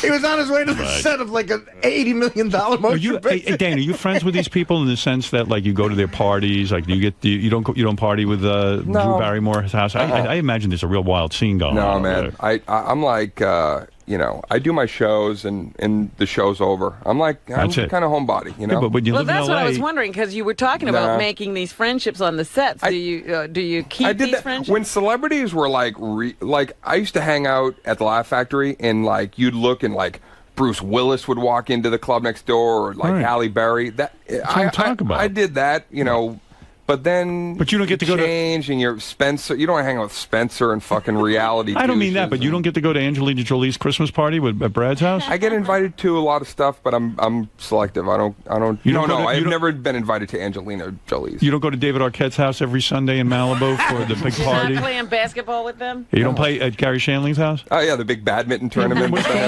Gary Shanley has a badminton tournament going up. All right, listen, it's good to see you still have your head on straight. Thanks, man. I haven't gotten carried away. Where are you off to next to promote? I understand you got a very busy schedule. Yeah. The tour rages on. It goes all the way through to, when I hit, like I said, 20 years, it'll be my hometown of Boston on New Year's Eve at the Boston Garden. And today you're doing a bunch of promotions as well, right? You're doing a bunch of interviews. Yeah. Where are you going to next? That's what I want to know. Alexa Chung, baby. Alexa Chung? She seems to be on the rise. Oh, yeah? You're going to talk to her? Yeah, she's apparently a model who has a talk show. No kidding. But everybody, it's the hot thing. Well, you seduce her. Will I seduce her? Yes. If she wants me to do the phone sex, then I... It was good to have you here. Thanks, man. Yeah, really enjoyed meeting you. Hello. Dan, how'd it go, man? It was very good, man. I had a good time in there. Finally busted my Howard cherry. I've been trying to get on here for 10 years. Yeah, he said he wished you would have came on earlier, and he said you were a good guest. How does that feel coming from Howard? Very good, man. This is the guy who meets everybody. Howard knows everybody. So getting the thumbs up is I'm going to have a good day today. And what do you think about that phone sex? 2 callers. Probably one of the most embarrassing things. I'm sure if I ever hear it on playback, I will cringe. Yeah, but you say you're so good at it, though. I am pretty good at it, but I got to be more in the moment, and there has to be a girl. I'm looking at Howard, and I'm trying to reenact phone sexual The first moments. one was a girl. I don't know about that. That was an old girl. She's dead, but she was a girl. So you had a good time today, man? I did, man. It was fun. I look forward to. They asked me to come back, and hopefully, maybe I'll be a friend of the show. That would be kind of cool. Nice, man. Yeah, put me on the speed dial, and I'll call in or come in and hang. Cool. All right, thanks. All right, you got it. Later.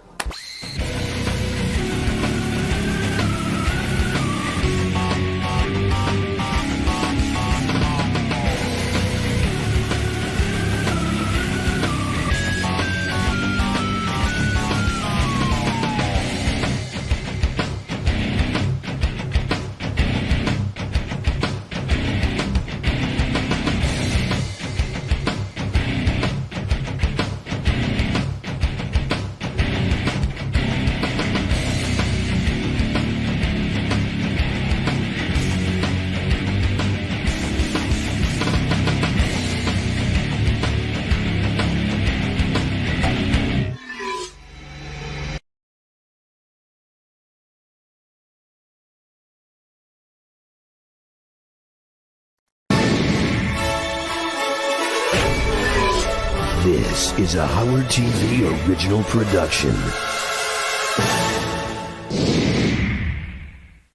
Welcome to Celebrity Superfan Roundtable with hosts Jeff Probst and Natalie Nate, with Jerry O'Connell, Krista Miller, and Mark McGrath. Broadcasting from Nobu Restaurant in Los Angeles. All here to discuss the Howard Stern Show. Celebrity Superfan Roundtable. Welcome to the second Howard Stern Celebrity Superfan Roundtable. Natalie and I did this about a year ago, right? Hello. Yes, it was a year ago. I can't believe it. And it was so much fun, we decided to do it again. New guest this time. We have with us today Jerry O'Connell, who...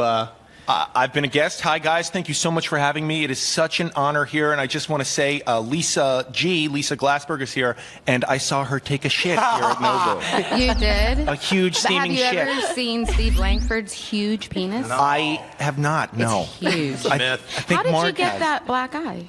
I have a black eye? Yeah, did Rebecca... Jerry O'Connell, who everybody knows is a big fan, was on with Kimmel and me. We did a trivia thing in which Kimmel destroyed us both. I think you destroyed me as well, and I still get a lot of crap for that. A lot. And we also have Krista Miller, big-time Stern fan. With a big-time TV career. Going back to Drew Carey Show, Scrubs, now Cougar Town. Thank you. Yeah. I'm so happy to be here. I'm a little bit nervous, though. There's no nerves here. Okay. It's all Stern fans. We're all in the same family. Okay, great. Thank you. You only have to get nervous if we ask you to ride the Sibian. Yeah. Oh, I'm doing that. I'm going to do that. No, don't do that. Don't ever do that. And Don't rounding ever out do the that. table, Mark McGrath.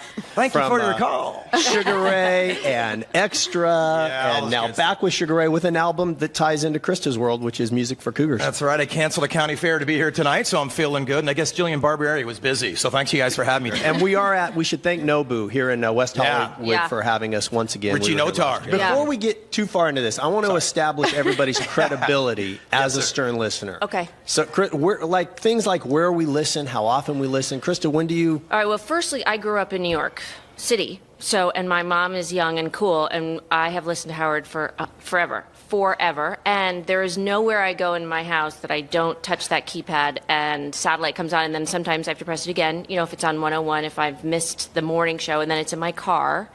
And that's pretty much my life. And when my kids come in, I say, can you push that red button where the light is? And they turn it off. Well, and how great is it that on 100 it plays all the time? It's changed my life. But Howard's my buddy. I get a little bit, I don't know if you guys feel this way, I get a little stomach ache when he's talking about the new contract and everything. It makes me feel like, where is my life then? I know. I'll have to make a life change.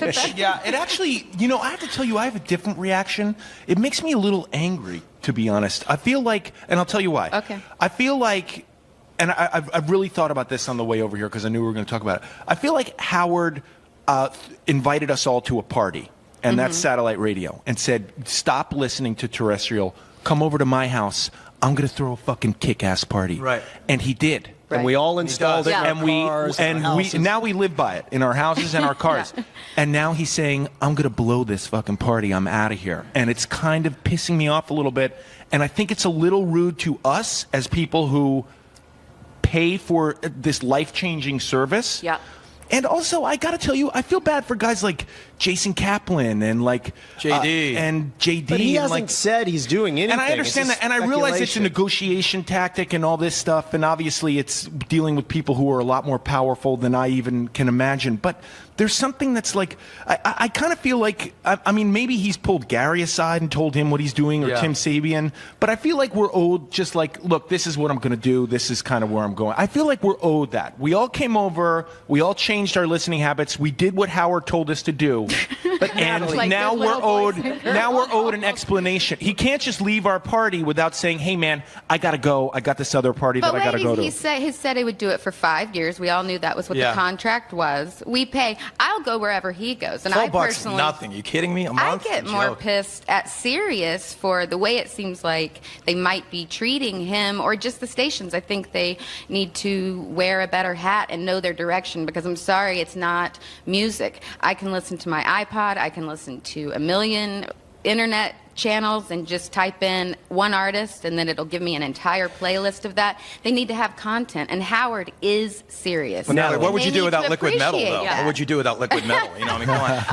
I've got that playlist. Let's take a quick from an emotional place, though. I'm sorry, but you can't throw a great party every night, and that's what Howard's done. You know, the bummer for me though is when you hear the Thursday news wrap-ups when they're doing the news, the joy in their voices that they got the weekend off, it's palpable. You can tell they're lighter, they're laughing, and that to me is a huge sign, man. You know that the end is sort of coming. It's almost a metaphor. So you think he's going to retire? I know Howard loves his life with Beth and in Hamptons, and he likes to just play kissy face and hang out with Beth. Who wouldn't? You know what I mean? I think he's done his mark. I don't think he's going to return as we know Howard, but I think he cannot stay away from the radio. I think Ralph was right yesterday. He's going to take a 6-month leave, refigure it out, and configure the show.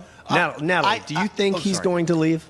Really? I don't think he's going to leave radio. I believe he might leave Sirius, and I think Sirius needs to appreciate what they have, and they need to realize that Howard is Sirius. If he goes, I don't know what anybody is going to specifically pay for that they can't find elsewhere. So is he going to do like a podcast type deal? I think he could go to the internet. We'd all follow him. He'd make even more. I have to say, a couple of radio personalities do podcasts, and they are kind of You enjoyable. said do-do. Adam Carolla does. He does a good job. Do, Yeah. do, caca, pee, But pee, it's like poo, poo. Krista said, it is such a lifestyle. It's huge. To be able to turn on the radio any time of day or night and hear Howard Stern on 100. I got the biggest boner yesterday. I figured out how to get Howard Stern on my iPhone. I don't know if he knows it. You know what I'm saying? No, he seriously. doesn't. And like, I don't know if I'm blowing it, but like, my whole life opened up again. And then I got sad because like, I got 11 months of this, or like 12. And so like, it kind of bummed me out a little bit. So the iPhone would be like downloading something off LimeWire. I don't care what it is. Is Howard Sugar Ray. Stern concerned? I'll go to jail for that, man. You know what I mean? I just love the guy. The guy gave me my career. I brought my girlfriend turned me on to Howard Stern, and I went to Howard Stern in '95 for my band, the first time. I brought my girlfriend with me. She ended up marrying Scott Eisinger. I've made the ultimate sacrifices for this fucking show. You know what I'm saying? Your girlfriend is married to Scott? Marrying Scott Eisinger. So y'all made your sacrifices. We put she stole my girlfriend. The show did. Married her. And it was okay I'm with sitting you. here lonely in the hills with my dogs, going, "What happened to me? Where's my band? Where are my friends?" You know what I mean? But I don't care because I love Howard. Natalie, it's such a part of my life. You listen more than anyone, maybe is like Krista, all the time. Every time I call you, you said, I'm listening to Stern every minute, every day. Yes, it has gotten a little less. I don't listen to every repeat, and I don't listen to the repeat of the upcoming repeats on Fridays.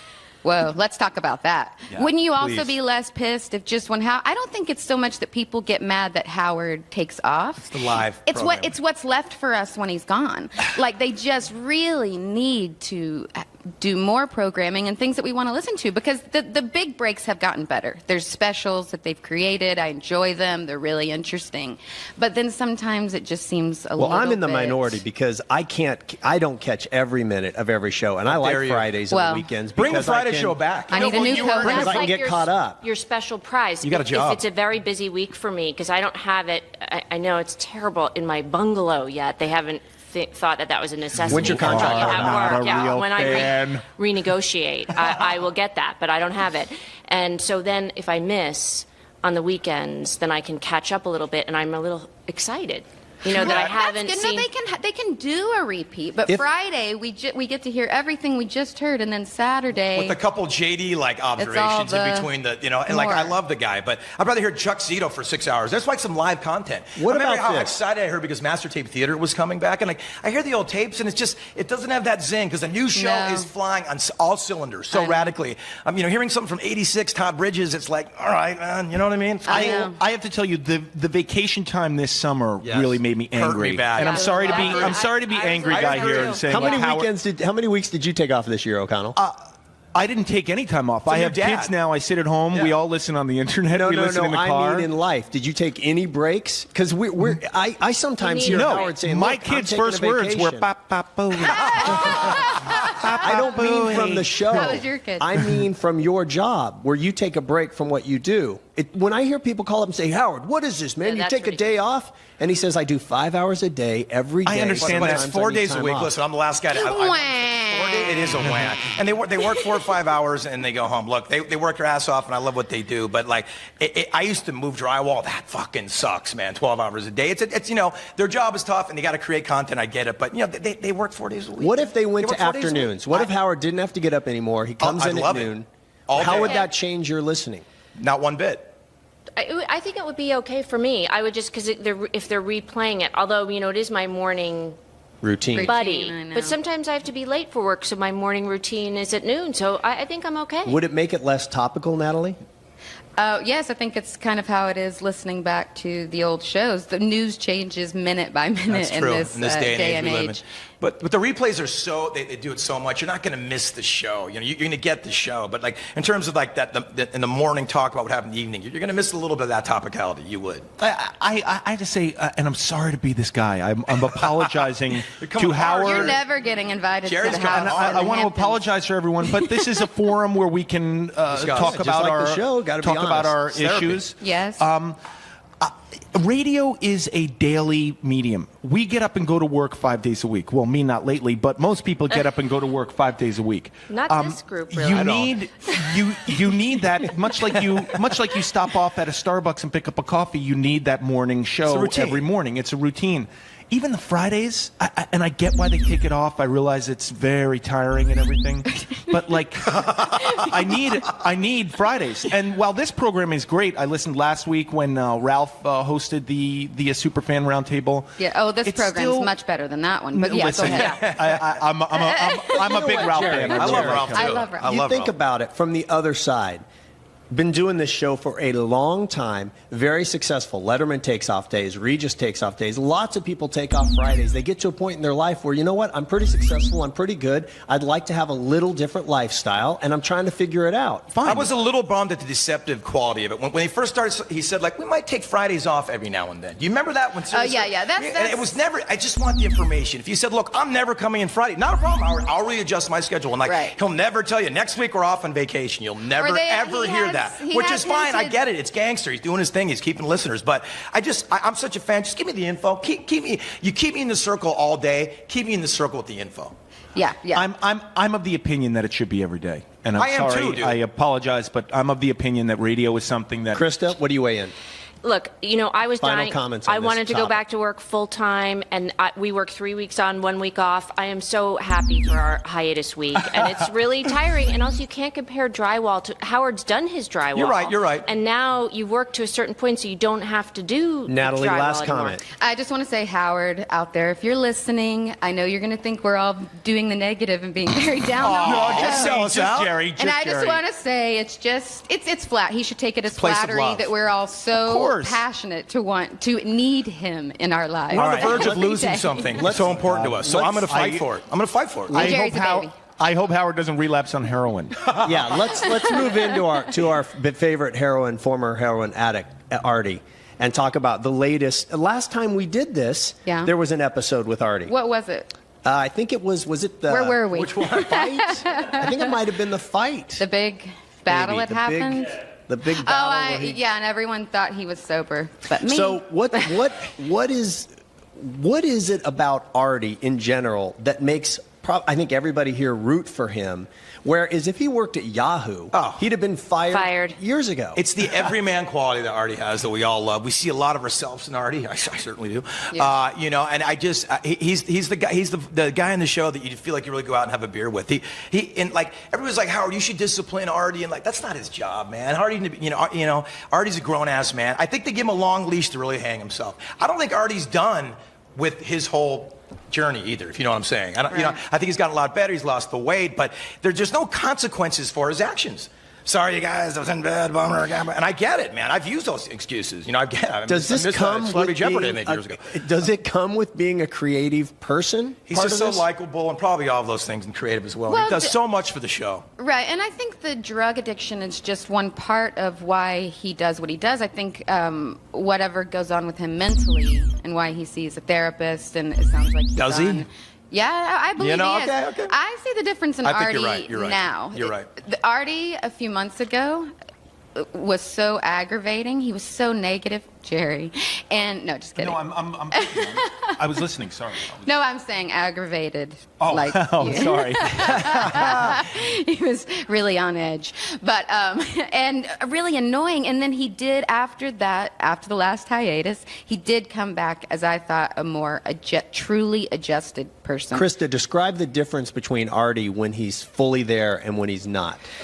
Oh, well, when I first met Artie, I was living in Laurel Canyon with Nicole Sullivan in a house, and he was on... The infamous house? The infamous house, and he was on Mad TV. Should I Yeah, tell you? Yeah, we all... So Artie said he had a story. He was on Mad TV, and he would knock on Nicole's door. Nicole doesn't do drugs, and really doesn't. I don't think she's ever done a drug. And Is this the house that was by Jennifer Aniston? Yeah. Okay. We all lived, Jennifer Aniston and... A lot of people. So we all lived up in these little houses. So Artie would come there and hang out, but he would want to do drugs at Nicole's house because I guess it was quiet and had a really nice view. And it's a good environment for heroin. It was. But I lived upstairs, so we shared a front door, and I was working at the time. And the night before he got arrested, he came and pounded at the door at 3 a.m. the night where I had to do a show. And You were attracted to him. My head exploded. You made the book. I read about you.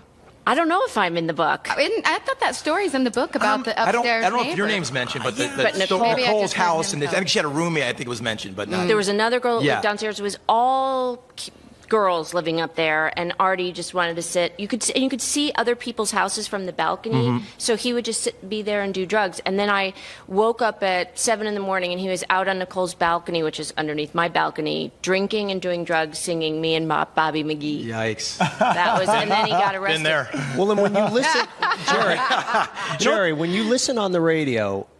When Artie's not there, we can tell because he's not contributing. And then when he comes back, like Natalie said, when he comes back and he's sharp, it's like a completely different guy. I want to say I read Too Fat to Fish. I think Artie needs a real father figure in his life. I think that's what he's looking for to fill a void that's maybe not there anymore. And I once again, I'm going to be negative on this panel, and I apologize to everyone who is listening. Quit apologizing and talk. Howard has made a decision to stay out of Artie's business, and I understand that decision, and I believe Howard said it came directly from his shrink. I was going to say, I think everything Howard does with Artie, I believe he's gotten that advice from his shrink, and I trust that he knows what he's doing. I think, and this is just an idea, I think Howard should take a more direct place in Artie's life. I think Artie would ultimately very much appreciate it, and it might possibly fill a void in Artie's life. And I think that Artie really does what Howard says. Are you saying that because you think Howard might be a guy just as a friend that could help Artie, or because he's his boss and it's Howard Stern and we're on the show and so you should do it? I think it's more than a friend. I think it's someone that Artie looks up to, and maybe someone. Artie can follow in his footsteps, but Artie has to get some stuff sorted out. And I think Howard can really be of assistance to him.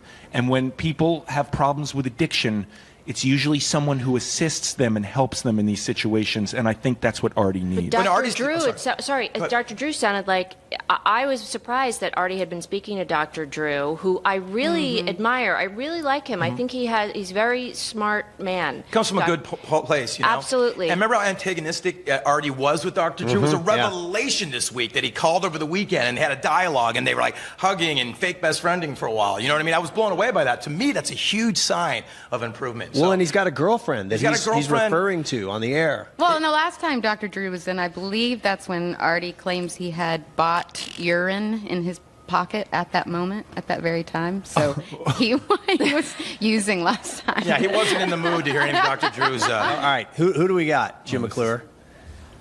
John from Connecticut. You there? Yeah, I'm here. Yo, Hey, what's your question?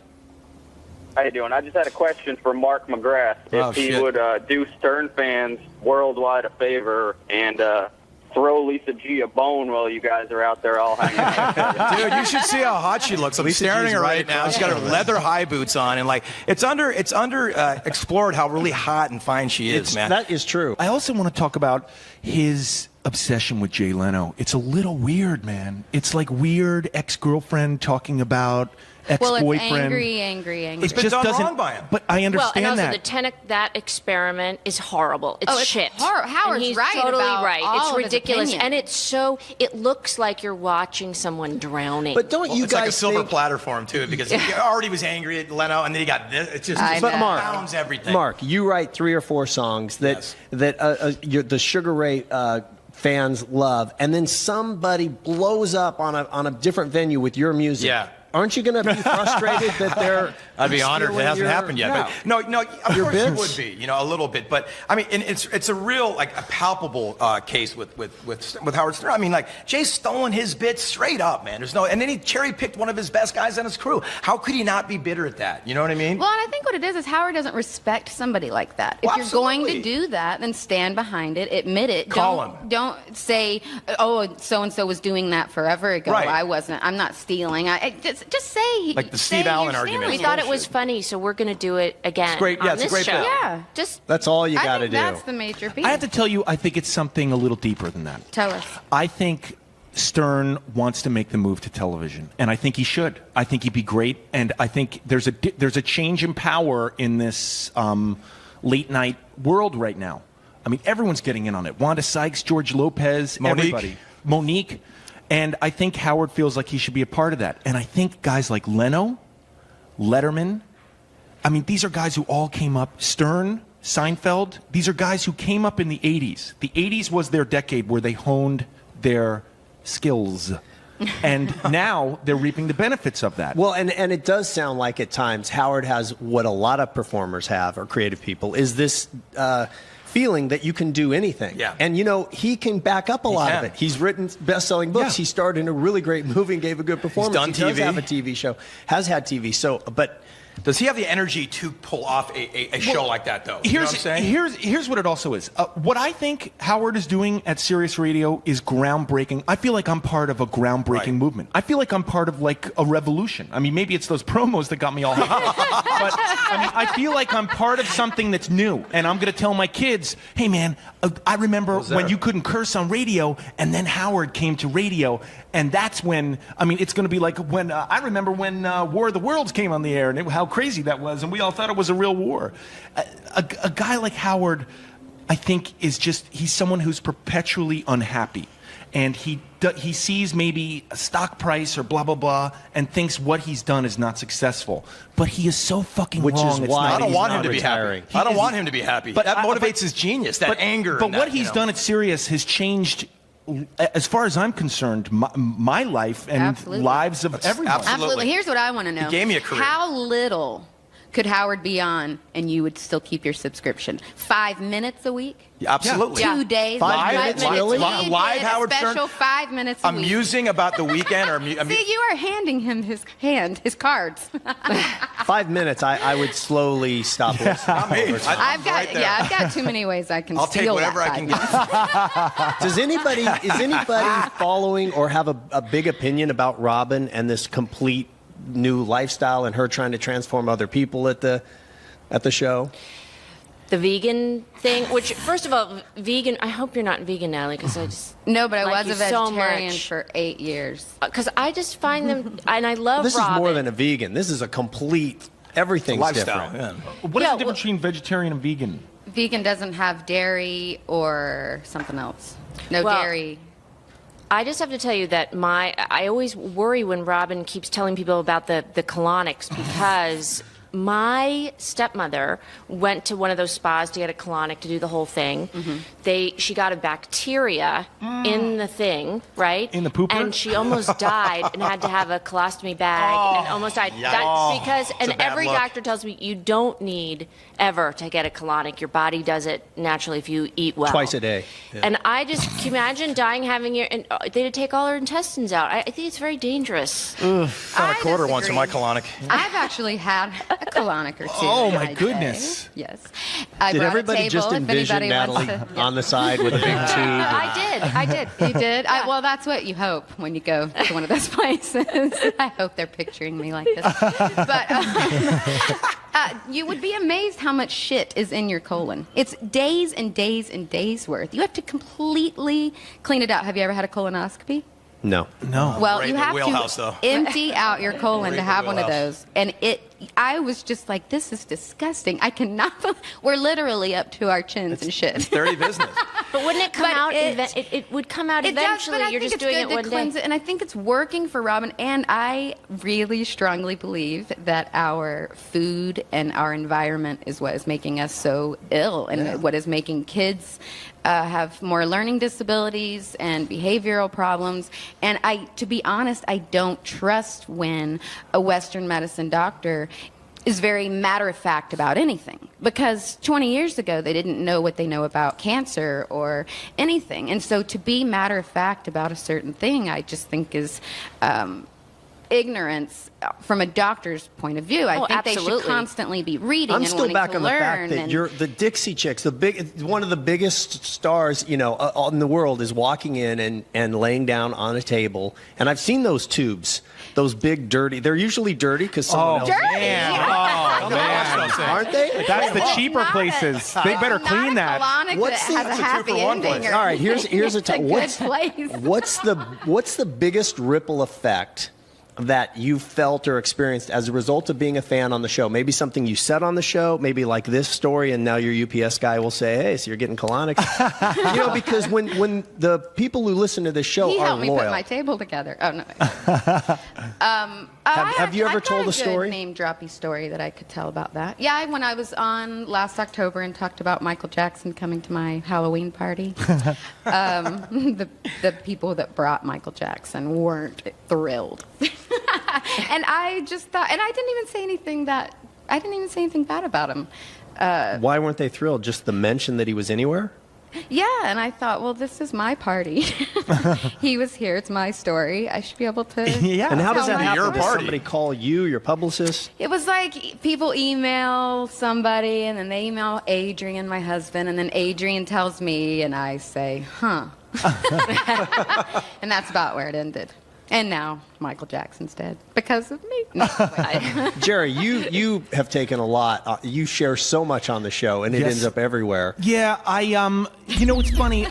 Maybe I was a little slow catching. I'm pretty sure the internet is here to stay now.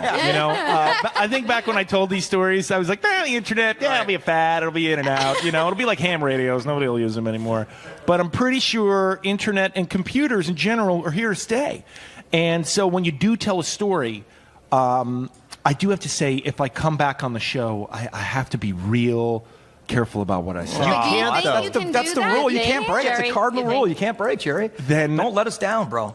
But I mean, even if you really tried, don't you Yeah, think you you can't just help yourself. reveal Of more course. that you want to And Howard make knows how to Howard manipulate. happy? Yeah, well, Howard just knows how to get it out, which is why I think he should have his own talk show. I really do. I mean, And it's why you're a great guest. Absolutely. Because you know something's coming. I'm not. Oh, you're fantastic. You just told us about your colonic. Yeah, you're great. I didn't have it. Oh no, but your Have you stepmom's ever, colonic. let's warm you up. Have you ever made out with a girl? Oh, man. Yeah. I have. You have? Yes. When? A long time ago when I lived in Japan. I mean, I lived in Japan. I was working in Japan, and I made out with another model in Japan. But that's all it went. I'm not gay. Can you talk us through it? Wait, let me slow down. Guys, You went too fast through that. Hold on. I like this Natalie's scenario got her better than Natalie. Natalie's got her astronaut's helmet on. Yeah. And she's jerking off under the table. Oh, Jesus. Was it Chaz? Oh, wait. Yeah, Chaz. Oh, but my Chaz. husband does this thing that because he caught me once in it that he always says to me, remember that time when you had sex with that girl in Japan when we were drinking? Because he thinks he's going to catch me. Because one time we had a director on the show and I had always lied to him and said, no, I didn't sleep with him. No, I didn't sleep with him. And then Bill said the morning of I was tired, he said, is it awkward to go to work since you slept with this guy? And I said, it won't be awkward. And Bill goes, I knew it. Yeah. And so It's a whole guy technique, man. and he got me. And I always think I'm pretty clever, and he got me. Have you ever said anything on the show that somebody else, like Natalie talks about, came up to you later and said, why'd you say that? Or I didn't know that about you? Or somebody maybe comes up and says, hey, I didn't know you were a Stern fan. I heard you on the other day. Oh, yeah, my contractor emailed me. He said, I'm so excited for the Superfan Roundtable. And Artie was talking about it, and I can't wait. So yes, but do you guys have this? I cannot do an interview doing a press junket. Not that I've seen any. Because I know... They're going to dog you. Yesterday. Oh, my goodness. God. So, Did you hear everything him coming hammer out of Amanda your Peet? mouth. I can't do it. So every other word is... If this is on Howard, I'm a big Howard fan, and I don't want to talk about my character, which I don't really, because actors are Because you can hear Howard saying, oh, enough already. Who is that with shit? your character and what your character... You are so funny for saying that. and your process. Well, let us just explain to everybody. These interviews usually happen at what they call a press junket. And what happens is you've done hundreds of interviews in a 48-hour and they period. ask the same question And they're every inane single questions. time. You don't want to answer and anyway. I'm sorry to say this. When you do the radio, and I'm sorry to say this, you're usually like, I'm going to give them my B or C game because it's just radio. I don't have to be on camera. Oh, you stop and do the radio? You still have to do that? Oh, my God. Lisa Glassberg's so mad. She's like, I'm at the end of the red carpet. Well, you know what? Actually, if I see a sign with what it is, then I'll go over. There you go. And Lisa, by the way, anywhere you are, if I'm at an event, I rarely go out. If I'm going to come to you first. But to come to my house, It's Lisa. not big If a I were deal, you, but- I would drop the Howard Stern sign and hold up NPR radio. That might be something But to you might finish your Lisa, if I were you, I would just take your shirt off. What the horribleness of You this. do these interviews and you're saying these answers, and you're but when bored, and you say them, and you just give them, basically, it's like an athlete at the end of the game, like, yeah, we're going to take it one game at a time. You just give them, But like, what rote Chris is answers. saying is, How did you prepare? inside you're going, I can hear Robin Right. bringing Like now it up when on I the do them, news. I'm like, Howard's going to play this and make fun of me. And I do want to say, I know Amanda Peet. She's a super nice, funny, smart girl. Funny and he cute. ripped her a new one yesterday. It was actually you kind can't of say a harsh. director's brilliant or anyone in the cast is brilliant. They were He's so like, generous. brilliant. They were so generous with their work. If you start with my character, Oh my God. But some actors are schmactors, as you know, and with the process and the character that you're like, you know what? You're a monkey. You're a trained monkey. Learn your lines. Come in and keep your process at home. There's 40 Jimmy Glicks in a row interviewing, too. And you give them nothing. You know what I'm saying? have you guys ever woken up and turned on the show and heard them talking about you? Yes. Yes. I have. What was going on? It was innocuous. It wasn't a big deal. They were just saying how it was coming in the next day. So that was fantastic for me. But it meant a lot to me, you know. Actually, I was in the bathroom, because I have Howard Stern in my bathroom, of course, and I was listening, and they just said, coming up in the Celebrity Superfan Roundtable, and they mentioned my name, and I felt good. Did you get chills? I did more than that, man. I thought about Lisa G and handle my business, you know. Let's let somebody else get in on this. Who's Jim McClure, who's producing this? Give us somebody. We got Ralph in Lancaster. Oh, it's not the Ralph. It's not the Ralph. The meth capital of the Ralph, world. what's up? Ralph. Come on, Ralph. Hey, Ralphie. What, is Sorry, Scott bud. working Thank this you one? for your call. I love that. That's my favorite. Well, I know what Ralph's topic was because Jim wrote it in a card. It was you, Natalie, and your Eric the Midget. Just your whole thing with Eric the Midget. You got a Right. real big deal about him. Yeah, well, it's fading. It's fading. Is it? Yeah. But Is that because Medicated Pete's taking over? Can we talk about medicated Well, people? yeah. I'll quickly say I have no beef with Eric. He tried to create one. I wouldn't get involved. He wouldn't come on Heroes as a balloon flying superhero. So I have nothing else to do with him. How are the negotiations? Did he get to that far? Was he making demands to get, you know what I mean? No, we never even heard Never got that Made far. the offer. Because he's got the crazy demands with Artie was telling him to like get me a car, give me $5,000 to open the show. You know what I mean? Speaking of, I just wanted to thank Sirius. Want to take this moment to thank Sirius for the helicopters we got to fly. Yeah, that was here. great. That was great. And Lifetime Sushi from Nobu is. Yeah, and I mean, this gig pays well. I don't know what Riley Martin's talking about. Do you ever think he's going to figure out that when they aren't paying him, it's because we're about to do a celebrity superfan roundtable? I don't think Riley's figured You guys got paid. You guys got paid. You motherfucker. Hey, as we go to made break, you a chart, you motherfucker, Natalie. Iran came hard at him. You hear Iran? Motherfucker. as we go to No break, respect. Medicated Pete gives 60 seconds on what we think about him. In this history of incredible whack packers and interns, it does nothing for me. I don't understand the fascination. If you have Tourette's, have Tourette's. You know what I'm saying? I don't hear the Tourette's. I don't understand why he's so fascinating. I don't get it. What does he look like? Oh, God. Do He's a you not good-looking have guy. Howard TV? No. Oh, well, you got to look him up just on YouTube. He's like a giant Eric the Midget Because he really does look like I think he's a good-looking guy. Beavis Howard TV. guy. O'Connell, what do you think about him? I think he's fun radio. He's just another character in that office. But I really I do- like him, and I he hope he should gets. be. I hope he has sex that he doesn't have to pay for. And he should be Tourette's Pete. Tourette's Pete. But he doesn't have Tourette's. Medicated Pete. Well, he never We're- says that Tourette's. We're all medicated. People. Sal has more. That doesn't differentiate him from anybody Sal has else more that Tourette's walks than in he. there. That's His name fantastic. needs to speak more about Jim who McClure he just is. gave me a photo of Medicated Pete, which is the most fantastic photo I've ever seen. Tourette's Yeah, Pete. he's not that, hot, right? He's not that bad looking. Karaoke Pete. What does anybody think about the rat? That whole story got so much play. Did it bore you at any point? Or is it still interesting? It didn't bore me. You want to know what upset me? Once again, I'm a little upset about something. I'm sorry. This is Jerry speaking, by the way. I think I love Ronnie, man, as a character. What's your problem? He is, to me, really funny.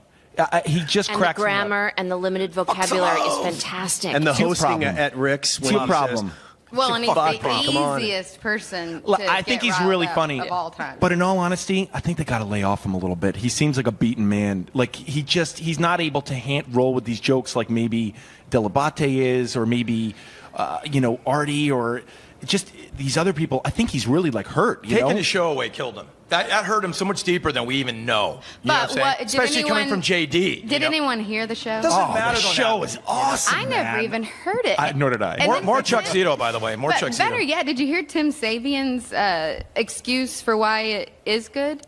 And Why he's is it? never heard it because of what he said. He said, "Well, I think it fits in with the channels. People are listening to the show in their cars, And they're leasing what? cars. Yeah. Well, because I drive a car, I care about No, cars. I would listen and to wanna hear a Rosie. show. I have to say that, and Rosie's I'm excited to hear Rosie. I thought too. she was I've listened to great, She's great. on the Yeah, show. she's great. She's And awesome. I She's would great. flip that on if I wasn't listening to Howard. But again, I agree with that. Howard is serious, but if it's a commercial or something, I would go listen to Rosie. And he was pissed he wasn't consulted more about that Rosie thing. That's very transparent. Well, yeah, because Very I think should have I been. remember Yeah, absolutely. back then it seemed like he felt like Rosie had sort of taken control and done this and this and that, and nobody was, offering his station to her. So I found it interesting to hear her say that she was saying, "I want to be on Howard." Yeah. He on his side was saying, "I want Rosie here," and then they both sort of learned simultaneously about how it went down and what happened. Is that a precursor to what's happening in the future with Howard? You might not think the same. Is there? Well, I also think that Rosie is jumping into the radio world and has been listening to Howard and really appreciates what he does Absolutely. now. There's no doubt. Because he Yeah, really she's is. I mean, she studies it. He's the best at radio. Is He there the anybody best. that's a regular on the show that makes you stop what you're doing to listen to the entire segment, or makes you go, I don't really care so much if they do another Ronnie segment, I might skip out on this one? Is there anybody you just don't mind not hearing from again? Joan Rivers. No, a regular. Oh, A she regular. is. Okay, all She right. did become a regular. Everyone's allowed their opinion. I love them all, man. Again, the Medicated Pete thing, I just don't get. Like, I'm trying to because I know Howard loves him. I just don't get it.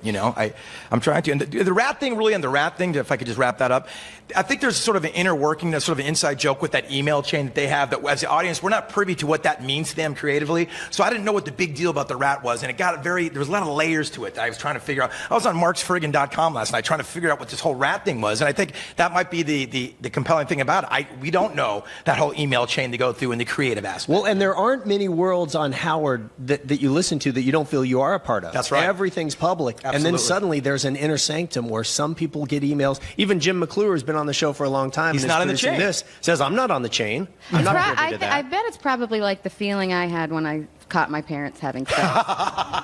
It was a real betrayal. I want to be on that email chain. Without me. Think how great it would be if you could wake up and see all their internal emails, Natalie. It'd be my parents? No, the guy's email. Yeah, I want to be on that email. Send me a photo of your parents doing it. I want to see that email. I just worry that one day we're going to wake up and the energies are running so high with all the rat packers, and it's going to say Howard was killed by maybe Lisa G, and we'd all say that makes sense. We should have seen that was coming. Sal's doing the killing. Sal's doing the killing. Has Howard changed? We talked a lot about his future, and he's grumpy and all this. I noticed, though, especially since Sirius and Beth, a much more patient Howard Stern, softer. He doesn't push women as hard on the show to do things like he used to. Do you guys pick up on that? I've noticed that. Yeah, he's softer, but I don't know if it's so much Beth. It was happiness, but I think it was also therapy. I just see when I listen back to the old stuff, because I didn't live in a town most of the time that had Howard Stern, so I would watch the TV show and this and that. But I think he's more appealing to women now, just because he's in love. A lot more intelligent. Well, Mark, do you think He's any of much that smarter. is age? I think it has a lot to do with that. I think he's happy with Beth, and I think he holds Beth up to the highest regard. I want to get your guys' opinion. Don't you think he's been getting grumpy again the last? Well, he's grumpy because I don't think he's happy. 6 months? Yeah, like I do. Coming back That's what I said about the Thursday news. Listen to Thursday news shows. The joy in his voice is like it's like 10 years ago. But what do you guys think about Howard? I think Howard's going to have a kid with Beth. I do. I think he was never getting married again. That's the first fault breaking down. I think this is a thing to reinvigorate that love that they have. I'd like to get your guys' opinion. I really do. I think Beth's I don't know if I think he will or not. I think Beth will want a child. Yeah, she does. I think And he he'll say has okay. every right to not want to do it. If they do have a child, I hope it's a girl. I think Howard, actually, I could see him being a really He's got great 3 father girls, to though. a girl. But he's half a girl already. That's funny. That's going to get looped. Yes, God. I mean, nobody has a girlier TiVo. Nobody. Oh, He was Jesus. such a girl. And also this week, I am a Yankees fan, and I watched every game. Hearing Howard try and recap it the next day was like, oh, God, Artie, just interrupt, please. But that's where but Artie was getting it wrong, too, though. And he hit a touchdown. It was amazing. And then there was a penalty called. And Joe Namath. Krista, What are you as a doing? woman, Is that Howard's voice? as a woman who's listened, Wow, Jerry. as Krista, as a woman who's listened for a long time, has the Stern Show changed in the last 5-6 years? I think so, actually. You know, I always, when people say, oh, you know that you're not going to like the person when they say they don't listen to the Howard Stern Show because they think it's offensive and they think of this, so it's immediately someone that's, I'm off my list.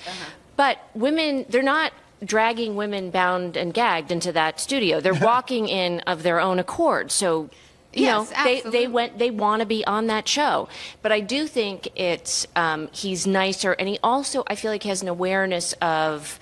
I know that Courtney Cox was supposed to do last week. I have a little inside information, and she couldn't make it from production. And he was lovely about her, and he knows that she will be coming in. And he wrote her. I probably shouldn't have read it, but I had to because I love Howard so much. He wrote her the loveliest email of like. The loveliest email, and she was like, now I feel like crying. I want to cancel, to see if I can get in. And I feel like he's, yes, he's the people that he likes. It's not always hating and making fun. Well, and Ralph hasn't lost that hating. He's a lot more mature now, and I think that's it. I think he's realized his role and how he's best on the show, and to let other people take those roles. He lets Artie be the jab guy, the guy that does the one. And I think in the past, you listen to Howard, and he's trying to be everything. He's talking 100 miles an hour. He hardly lets anybody else talk, and you feel the pressure. He feels pressure to entertain, to be entertaining. And now he knows he's surrounded by people who know how to do their job, and he can play the ringleader and the mastermind and sort of let things happen. He's also not as he aggressive wants now them to. as he used to be with the chicks. You know what I'm saying? Like, you don't take off your top. Or like the girl, that game he played this week, they shut him down immediately because it was getting out of his control. You know what I mean? Right. So he is shutting it down a lot now. Hey guys, we have a few minutes left, so I just want to go around the horn. You got about 45 seconds to speak to Howard. What you want? What message do we want to send as a super fan who listens to the show? Natalie, you're up first. Whether Only one. More original content. more involving him, or can it be? No, on his shows, involving the shows, but nothing about cars. Basically, let me be the program director. You said that last time. Yeah, I could. Are I you could run taking it. on that job? You would do that from here? I would do it. I'll do my contract for $2 less than Tim. So I'm just throwing that out there. Natalie It's an Main's offer on the offering table. up to be the program director That's right. for the Stern Challenge. Saving Sirius McGrath, a little Mark more. McGrath. Howard, I just want to say thank you so much for the years of entertainment and joy and the career. You know, my band went on there in 95. No one was looking for us, and our label gave us a second record because we went on there. I respect whatever decision you make, Howard. I just love you so much. I got a little emotional today because I want you to stay on. Any presence of yours is most appreciated in the new contract. So I love you. I love the whole team. It's working like a charm, and thank you for the life. And I'm about to cry. Oh, Very articulate. Jerry. Very impressive. Howard, it's Jerry. We just want to know what you're doing. That's all. We would like to be kept in the loop. We will follow you wherever you go. And by the way, if you do want to go onto television and have an interview show, which I have a hunch is what he wants to do, let us help you. Help us to help you, Howard. Jerry Maguire. We can help you attain that. If you want to go on CNN, don't complain about Ryan Seacrest possibly getting the job. Like, come to us, like you used to do. We can all be of assistance. So just keep us in the loop. We are forever indebted, and we love you. Don't be afraid to tell us what is happening, Willis. Krista. Howard, thank you so much, and thank you, Gary, for having me. I loved it. And Howard, I would love to go to dinner with you. I order early. I order right away. I go to dinner early, and I don't need to sit around and chat. I want to eat and get out. So next time my husband and I come to New York, we would love to take you and Beth out for dinner. Bye. Thank you. And big up to Fred's. We should also say hi to Fred. He's Yeah, so Hi, Fred. kills Hi, it. Robin. Fred is so good. Hey, what's up, everybody? We got to get a Fred bit next time we do this. We need to call Yeah. him Fred. I'm wondering if I should do mouth sound effects. You should have. Before we Thanks for mentioning that. we got time. loads, We got time for one. We have time for one more call before we go off. Hey, who's on? I hope you have something interesting to say. Well, I'm sitting here and listening. Jesus Christ. It's the man, Howard. I'm out of First of here. all, there's nothing that services my ego more than to hear all of you, you super famous people, to be talking about me nonstop. I mean, I can't get enough of this. If this went on for like 7 days straight, I'd be happy. I would do this every single day. Well, I would like to make it a regular feature. And yes, Natalie, anytime you want to program with Tim, I mean, you can't just boot Tim right out. But to answer Jerry's... you could ease me in. Hey, Jerry. Hey, Howard, I'm sorry. I was a little harsh. I didn't realize you were listening. I thought you were doing something on your day off. I apologize. Well, first of all, Beth made a face when you said that we want to have kids. She swears we are not having kids. I have never been happier than I am at Sirius. I'm not kidding. I can't even... Today I was talking to Beth about terrestrial radio. I said I couldn't go on there for 2 minutes and play it straight anymore and work all the angles. I would be miserable. So, I mean, I am absolutely content being at Sirius and just doing radio. I swear. Well, I have to say, if you went back to terrestrial radio, that might be the one move you could make where I would not listen anymore.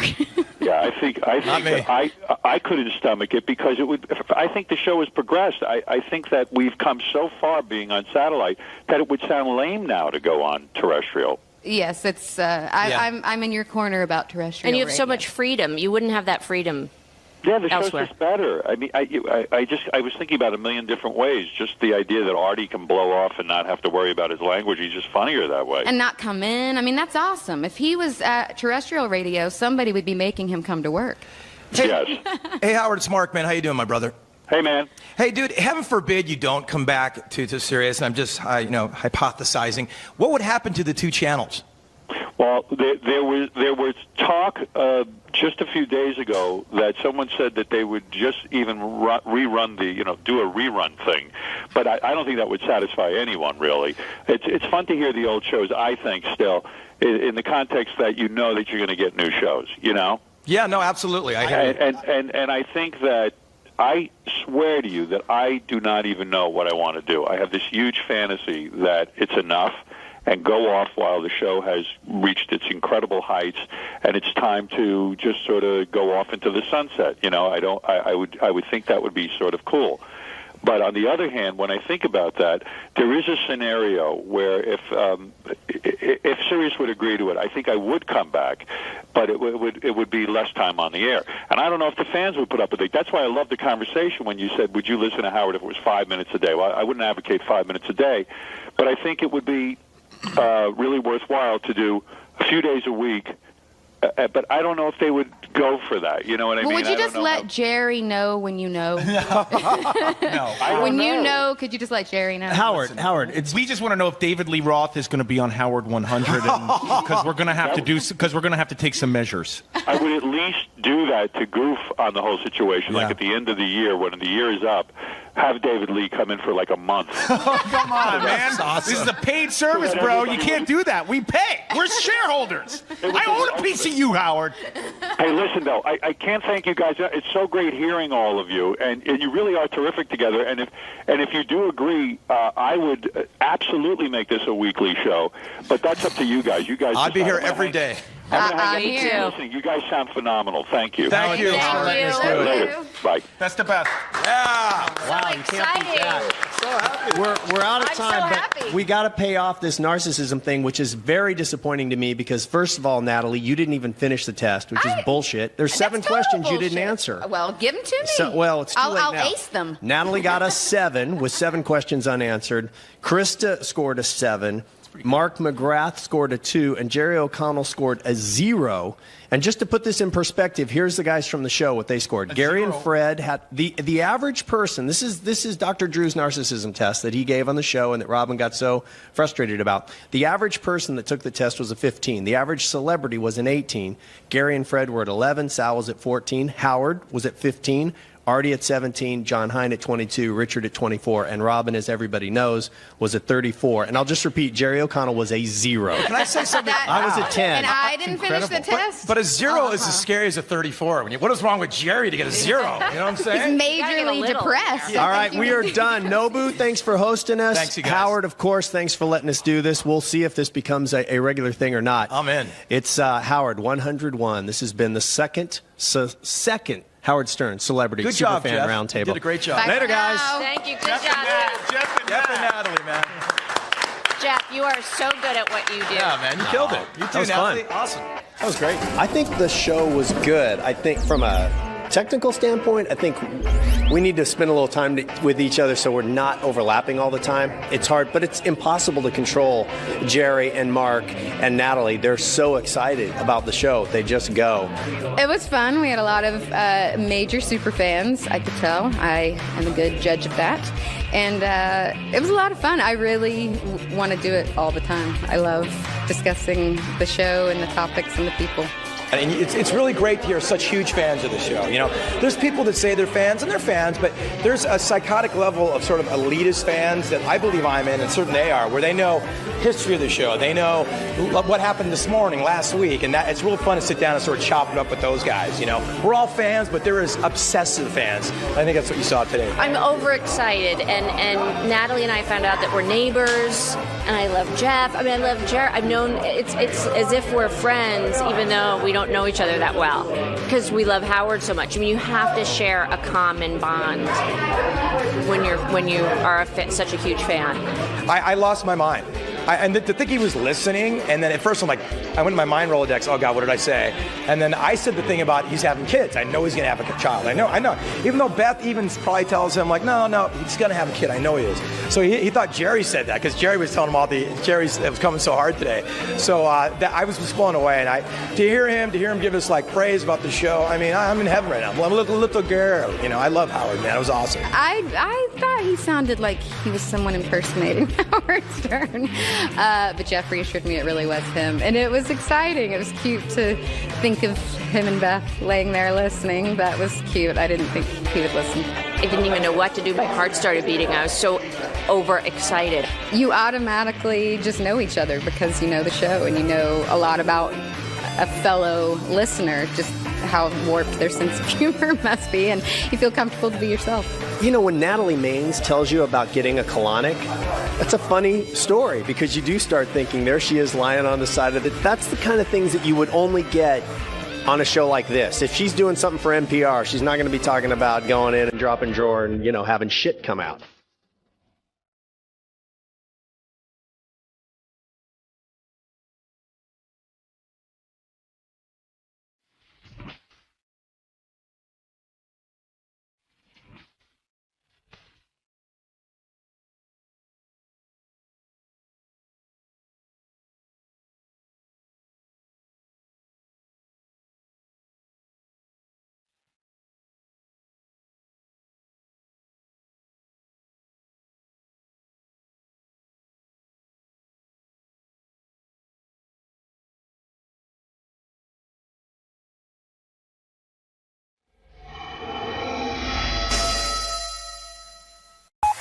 This is the best of the wrap-up show. A recap and behind-the-scenes look with John Hyde and Gary Dell'Abate. The best of the wrap-up show begins now. Hey, it's Gary Dell'Abate, Baba Booey. On Monday's wrap-up show, we talked about former pageant participant Carrie Ann Peniche, however you say her name. She talked about her drug addiction. She talked about all the crappy stuff that happened in her life. I talked about how she's a professional victim. We decided whether we believed her or not, so here's how it went. Gary, you were pretty harsh on Carrie Ann. You thought that she wasn't exactly being truthful today. Yeah, I was going to go in there and give it to her more, but I don't want to beat up on her. But I sort of said it pretty much about first of all, if you watch the videotape, it's all over YouTube. Just put in Rebecca Gayheart, and the video comes up like 1,000 times. It does not, again, I wasn't there, so I'm not going to tell you I know exactly what happened, but, a naked guy doesn't walk around two, almost naked chicks or videotape them while they're in a bathtub just for fun. She made it sound like it was, like they were frolicking, like it was fun. We just were, give me a break. You insult my intelligence when you do that. And then as I listened to her story, it seemed like, a lot of bad things happened to her, but it's never her fault. So she's always the victim. Yeah, somebody stayed in her house but stole her stuff, and Dr. Drew set her up, and I don't know. Just like at some point, you got to take responsibility when bad things happen to you. It's not always your fault, but some of it's got to be either bad decisions or putting yourself in the wrong place at the wrong time. And that whole rap about, I didn't know what it was going to be. Well, so I don't know. Will, she said she's done all three of his shows, right? She's done Sex Rehab, Celebrity Rehab, and Sober House. At Sober House. So which one has she done? Is this the third show she's doing, or is she doing them now all in order? Well, what Dr. Drew said was she was on Sex Rehab, and then it became clear she had a drug problem, so she did Celebrity Rehab, and I assume Sober House comes after Celebrity Rehab. So she did all those shows. It took her all those shows to figure out that she didn't like it. Right, none of them are on the air. Which all pay. Right, exactly. And pay well. I know for a fact. Well, it's one of the things that's funny when her publicist was trying to pitch her to come on. He's like, she has 30 hours of television coming up. But I know that those things pay. She probably got paid somewhere between $100 to $200,000 for each show. So I'm going to say on the short end, she probably walked away with $300,000. Not the worst thing in the world. And okay, if you're going to sell out, then if you're going to take the money and you know that you're going on television to talk about your sex life and your drug life and all this other stuff, then, you got to pay, that's what it is, man. You got to take the shit that goes with it. Now, is it fair to classify her as a sex addict based on what we heard today? Didn't sound like it. Sounds like she, she likes to jerk off a little bit, and, she has sex with guys. She said she doesn't have a lot of sex with a lot of guys. Well, what do you think? Is it fair to call her a sex addict? I don't know. I think that term is kind of interesting. She clearly didn't want help, so she's not really willing to admit she has a problem if she does. Isn't a sex addict? She's just basically a slut. No? That's what we're trying to figure out. Well, she kept saying, she goes, I'm a love addict, which I think for a lot of women, that's what it is. It's a loosely defined thing. So you're saying she's looking for somebody to love her, but if she has to sleep with them along the way, that's a sex addict? Or maybe she'll do the wrong things to get love. Did you ask for her phone number? Yeah, but it was silly. Did I think she was hot? Of course. I didn't ask that. Would I be willing to date her? Yes. I didn't ask that either. But Doug just said, "Hey, we go ask her for her number." So I was like, And you didn't go, "Oh no, that's stupid and embarrassing." No, I mean that was an opportunity to do that for using it as excuses. Doug just told me to ask for her number. So don't brush it off like, "Oh, I did it because Doug told me to do it." I'm a sex addict. Doug told you to do it, but it was a great. Looking for love. It was a great way for you to do what you would have wanted. Absolutely, I wish Doug would do that every day. And she told her her cell phone wasn't working. Yes, which is great because it worked before and right after. And also, that is strange. I don't know. But, and you know what's funny? Like I was really nervous. So I wrote down my number. And my hand, I was like shaking like so bad. Really? She's like, "Is your hand shaking?" I was like, "Yeah." Like I told her I just got in a fight and both my hands were broken. What? I was trying to seem tough. Like I needed a reason for why my hands were shaking so Why were you trying to say? She said she's really into ugly guys who don't have a lot of muscles. Yeah, yeah. So what's the question? I don't understand. Why would you try and seem tough at that point? It would seem you'd be going I against realized type. I guess I should have said I got beat up. I guess I should have said. Now, when a girl like that says, and this to all you guys, she's really into ugly guys who don't have a lot of muscles. Are you thinking she's? I'm like, she is in the perfect office right now. Well, I've been that's preparing for this for a lifetime. Yeah. But is she on the level there, or I don't know? I wouldn't say. Yeah, but ugly guys. Qualifies. Yeah, it might mean like that guy Eric, who's with Rebecca Gayheart. That might be an ugly guy without a lot of muscle to her. He and Rebecca and her are in the bathtub, as she described, but she says that nothing happened. They were just frolicking. He's laying on the bed. He's naked. And thank God, if you watch it, they've blurred out his penis. So I don't have to look at that. And she's laying on the bed naked except for panties, which she usually doesn't wear, but wore for the dress-ups that they were doing for him that they had a videotape while they were high out of their minds. All right, wasn't that, other than the high on their and out of their minds part, that sounded awfully similar to Howard's bathtub story about everyone being around? Sounds like they got the exact script. Right? I mean, very close, no? Yeah. So is it Howard and Carrie Ann, like the only two have been in that situation where nothing has happened? So it appears that way. I think it's I'm being told you guys don't think it's believable. Why? First of all, why would that part? Which story, Howard's story or Carrie Ann's? Carrie. Okay. I don't believe it. I don't believe it because what's the why would they be running around naked? What's the point? Why is he? I'm not saying like that. Maybe he did, like Eric or the guy, whatever his name is, didn't want something to happen. I'm not saying nothing could have happened, but it's not believable that there's people are hanging out partying. And well, she made it sound like it was just a goof. That there was nothing sexual about it. That sure, we just got naked, but we were just goofing around. So do you think do you think sex happened? I mean, that's what you seem to I do. say. I do think sex happened. And do you think they cut that out?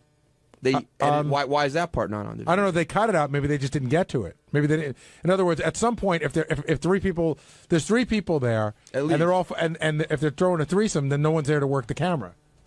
And maybe they were smart enough to know not to want that part on tape. Joe in Wisconsin, you're on the wrap-up show. What's up, John and Gary? What's up, Joe? Hey, I got a couple things about that female. But Benji, you are one creepy fuck, man. Thank you. You should have told her you're shaking because you're used to dating girls out of your league and off of Craigslist. Well, hey, how's that video on YouTube if they're naked? They blur it all out? Oh my God, no. She looks hot as hell. What is he talking about? The Carrie Ann? Yeah. He wants to know how come it's on YouTube, but I don't know. Does YouTube not allow nudity? Yes. No. Oh, you have to have an adult account on YouTube to see But it's still up there. You can see it. It's on a bunch of sites now. Hey, how about that one girl from California? That video. What girl? Have you seen that? Oh, Carrie, or the Miss USA. No, we haven't seen that yet. The one from California. We're gonna have to check that one out, huh? I think she's only supposed to be like playing with herself. Right. Yeah. That'll work for me. And Benji's the creepy one. Hey, what's up? This is Jason, and on Tuesday's wrap-up show, got into a heated discussion with my boss and friend Gary about him saying that he reads books when in actuality he listens to them on CD. He claims it's the same thing. I claim that it is most certainly not, and I think I got under his skin, which sucks because Gary's basically my biggest supporter in the back office. So check it out as I dig myself into a bigger hole.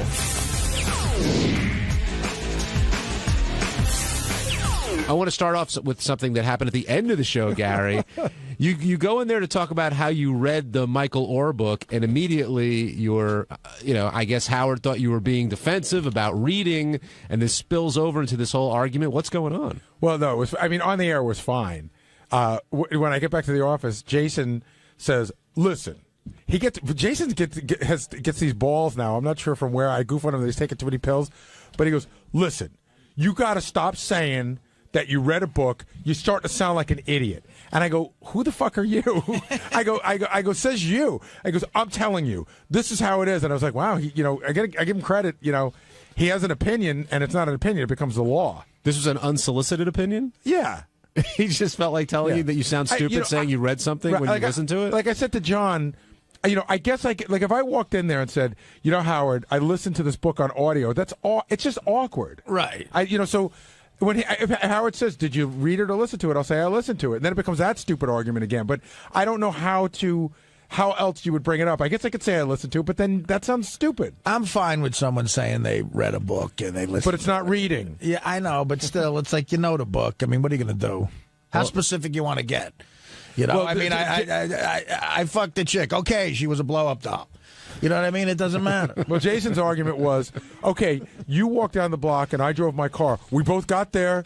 We both got the same way. And I go, "That's a dumb argument." He goes, "Why?" I go, "It's just not the same." Well, the whole argument was stupid, but how passionate you two were getting about it is what made it great. Well, I wasn't nearly as passionate. He was just he was angry. Here comes the wrap-up killer, Jason Kaplan. Now running into the studio. Jason, why are you so passionate about Gary saying he's reading angry? Something? The man is angry. Because I like Gary very much, and he does not sound bright when he goes on the air and says that he read something that he clearly didn't read, and then tries to justify it by saying it's the same thing. Right, that's when I got angry. When he explained to me how I'm not bright. It didn't sound bright. No, it really doesn't. He goes, "You know what? When you say that, you don't sound bright." So what should he say? And I said, he should say, I would listen to an audio CD of a book. But I listened to a book if you want to shorten it up. That's not why Howard was saying he wasn't bright. Do you know that? I don't know I didn't hear what Howard said about him being Howard didn't say anything about. No, Howard said stop bragging about how many books you. But when read. he said you sound stupid because you were all of a sudden just you were arguing back that you got more out of audiobooks than he does from reading comics. He goes, that wasn't the point. Robin brought up the audiobook. But then Howard said anyway. Excuse me for being here for 25 years and sensing something negative that I was getting the shit beat out of me. And pardon me if for one time they weren't fucking with me, I might have overreacted a smidge. When Gary explained a smidge that listening to an audiobook, let me just say this as a comedian. What Gary just said was very funny, but the choice of smidge brought it up about 30%. I'm going to go Coach Sal. Is there a K word he could use? There is nothing at all similar from reading a book and listening to an audio CD. That's not and what when you Gary explain. said. Yes, he did. He goes, "I get the same thing out of it." First of all, the first words out of Gary's mouth every time he mentions a book he listened to is, "I read this book." Now, reading is an act. Reading is a physical act defined in the dictionary. You have to read. Listening to something is not reading. I understand that I didn't read it, but no one reads the Howard Stern show every morning. So let me ask you a question. If I listen to the book and you read the book, yes, and we both take a test on it, well, actually, we had this incident when I started talking to you one time about the Al Franken book, and you go, "He never talked about that," and then it turned out that in the book, or in the CD, they left out chapters that were in the book. So number one, you're not getting the full book experience, and two, you know what? You can drive. Again, I've said this 1,000 times. You could drive someplace, and I could walk there. Now, when I walk there, I don't clearly you haven't walked anywhere. When I get fat joke. When I get there, I haven't driven there. I can't claim I drove there because I didn't. We're both at the same place. It depends on the person who's going to get more out of it. It depends on your brain. It's not about getting out of it. It's not like you listen to CDs, you're stupid. It's not that. It's you listen to CDs, so say you listen to CDs. Don't claim you read. I know, when someone calls you on it, you go, "Oh, it's the same thing." But do you think if I walked in there and I said, "Howard, this movie you're talking about, I listened to the audio CD," don't you think that sounds awkward? It's honest. I got that, but it sounds awkward. But you don't read. Were you intentionally lying? I do read. I read a lot of books. I just didn't read that one. So, Jason, you're saying Gary's lying when he said he read a book? Yes. When he listened to a book and he says he reads it, he's not being truthful. Were you intentionally lying to improve your status among our audience? As soon as Howard said, "Did you read it or listen to it?" I immediately said I listened to it. Let me punch up Gary's joke on Jason. It's clear you haven't walked a smidge. I mean, I don't get. I mean, listen. Maybe whatever. You know, this has been a bug up my ass a long time, but there's a lot of bugs up your ass. You don't read the books. I mean, you just don't, and you fight it every time someone brings it up. Usually me. You don't read the books. You listen to them. No, I understand that. Okay. But I just want to make sure you're clear on it. But I still get the same thing out of it that you do. If you say so, go crazy. If an adopted kid listened to a book. That's where you lose me. Why can't he get the same thing out of it as you do? You're digesting the same information, just a different way. I did not say he couldn't get the same thing. It's clear he's not digested anything. No, but you're saying that I don't. No, I never said that. I said good for you. I mean, listen, some people are oral learners, and some people have to read to learn.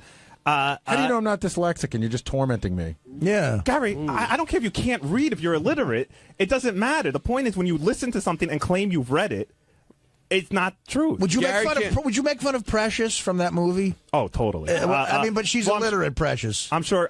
Listen, I guarantee illiterate would be the 11th thing I goof on her about. I'm sure Gary will have a lot of walking fat jokes for her. Jason, do you feel you've been more confrontational lately over the past couple of weeks? No, not necessarily. Well, then you got to grab a mirror. You got to grab a mirror, bro, because I've definitely been noticing it.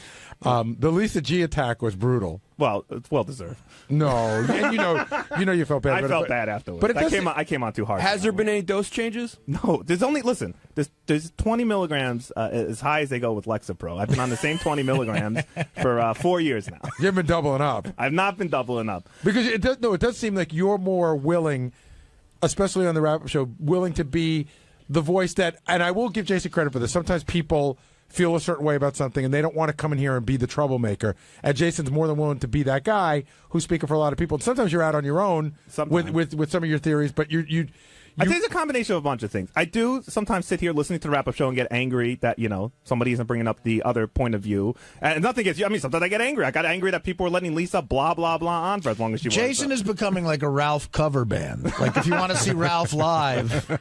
You mean Jason's he's like Tramps Like Us? Yeah, right. The other thing is, Ralph cover band named Jason. He's like Crystal Ship.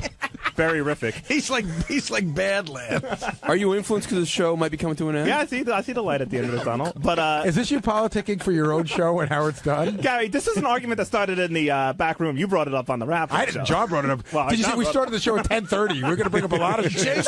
Jason, the name of the Ralph cover band that Jason is the lead singer of is Maybe You're Just a Dick. Maybe I am, but you hit Lisa pretty hard. You got Ronnie. You're arguing with Gary. You've been very and standing right there. You've been very confrontational. Okay. I mean, I guess so. Yeah, don't stop him. Don't make him feel bad about it. You're chastising your boss. Well, I think the part, I didn't mind having the discussion with him. I think the part where he got me was, he goes, stop doing it. You don't sound bright. Well, see, no, but I swear to God, see, now you hear it, and look, that's my fault. How you said it. But that's my fault for communicating poorly, because you're hearing it like, you're repeating it in the same condescending way that Artie does Bill Maher. I really meant, the word you sounded stupid was about to come out of my mouth, so I changed it to brighter, and I was really, I swear to God, saying it because I really don't think you realized how I thought you sounded. If it came out condescending, I apologize. I know that explanation doesn't clear me in any way. But it didn't sound that way. I was not trying to be condescending. It was something like this. If I could do my best, it's like, you got to stop doing it. You don't sound bright. You don't sound bright. You read a book. I apologize as both an employee and friend for having. On what part of the CD did you put the bookmark? But I mean, Gary, but the bottom line is you don't read the books that you claim you did. You ask Gary what he did for a living? What? So you were trying to protect Gary by saying that he sounds dumb. It was a combination of being fed up and I'm sorry, Gary. I thought you sounded really dumb when you claimed that. Right. It's the same thing. It's not. It's just not. All right, on Wednesday's wrap-up show, everybody welcomed me back to the show. I was out for a few days. JD gave me my radio show back, which was a thrill. I don't know if it was a good thing or a bad thing, but everybody suggested we change it up a little bit. So I went into some little driving stories when I was actually a limo driver. So check it out. First of all, Ronnie, I think we've all expressed our condolences on your mom passing, but it's good to see you. It's good to see you back here at work. Were you surprised that JD gave you back your show? Yeah, really. Seriously. Where is he anyway? I saw he was in. Why can't you guys be on together? Where he left? Oh, he left. Well, I had to make a real important phone call. I really couldn't get out of it. So, how'd you expect him to react? I expected him pretty much to stay to be JD and say no show, even though he was nice enough to send a nice card and everything. I didn't think that would make a difference, but I guess it did. Now, he said you got to do things a little bit differently. He mentioned less Wayne Siegel, but do you... Yeah, I heard that part. What are you thinking? Are you going to do... What's your plan? I don't know.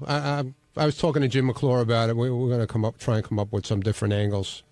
Hot chicks maybe that know about cars and, get them, Girls with guns. Yeah, who knows? Who knows? So you're sticking with the car motif. You're just going to switch it up a little bit. I mean, got to switch it around a little bit maybe. I don't know. We'll see. Can I suggest a segment for the show? Go ahead. Because I'd imagine that like limo drivers, veteran limo drivers, and I would love to hear without using names, stories from the back of the limo, like some of the craziest shit that you guys. That sounds like it could work. Yeah, because I love those stories. Sometimes I hear you spin a few of those. But I think it's great. But you should name. I have stories myself actually. My friend used to drive. You don't want to hear my stories. Ronnie used to pimp out his limo at night for proms, and then my friend drove a couple of times, and he would return it to Ronnie just in time.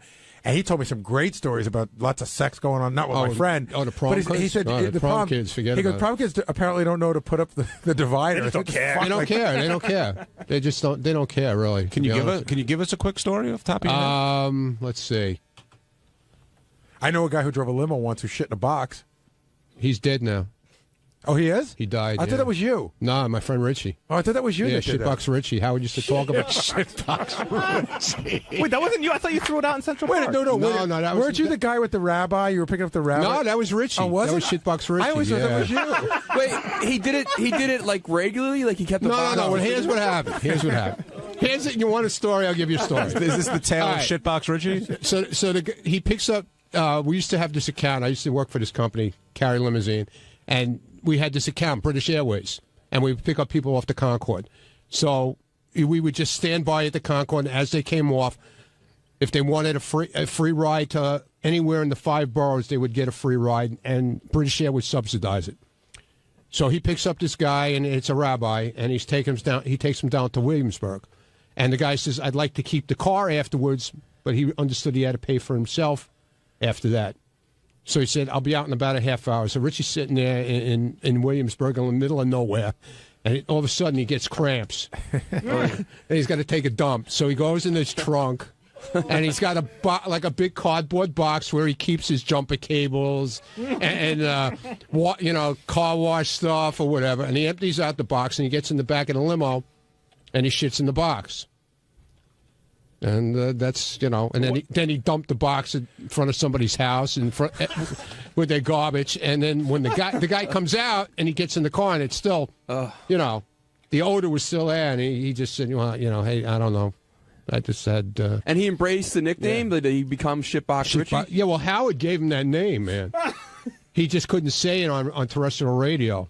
He called him Shitbox Richie. See, I thought he meant like he kept a box and he would tell customers he had like a restroom in his limo. No, man. It was like an attack of the shit. So ass napkin out of limo drivers. Yeah, exactly. He had no choice, But wasn't there a story where you were driving Howard out to Long Island one time and you had to pull over? You pissed in a jar and threw it out on the side of the road. No, that was him. That wasn't me. That was him. So all your years, you never had to what? Shit in a box? No, I shit in my pants. You did? Yeah, your one shit time. pants. Shit pants. Ronnie. When did that? Yeah, I was driving. That was in. I wasn't even working for him then. I was driving this guy who. You remember Atari? Yeah, sure. The Atari games, and I was working for this guy who was like the vice president of Atari, and he was in from California, and he went to Tavern on the Green for dinner, and it was like 10 below zero. And all of a sudden, like the same thing, like what happened to Shitbox Richie, I got this attack all of a sudden. And I couldn't even make it to get inside to the restaurant, to the bathroom. Oh, man. So I had to get in the back of the car, drop my pants off, take the underwear off, and throw it out of the car. And then I went into the bathroom and cleaned up. And where did you throw the underwear? It landed up in a tree, actually.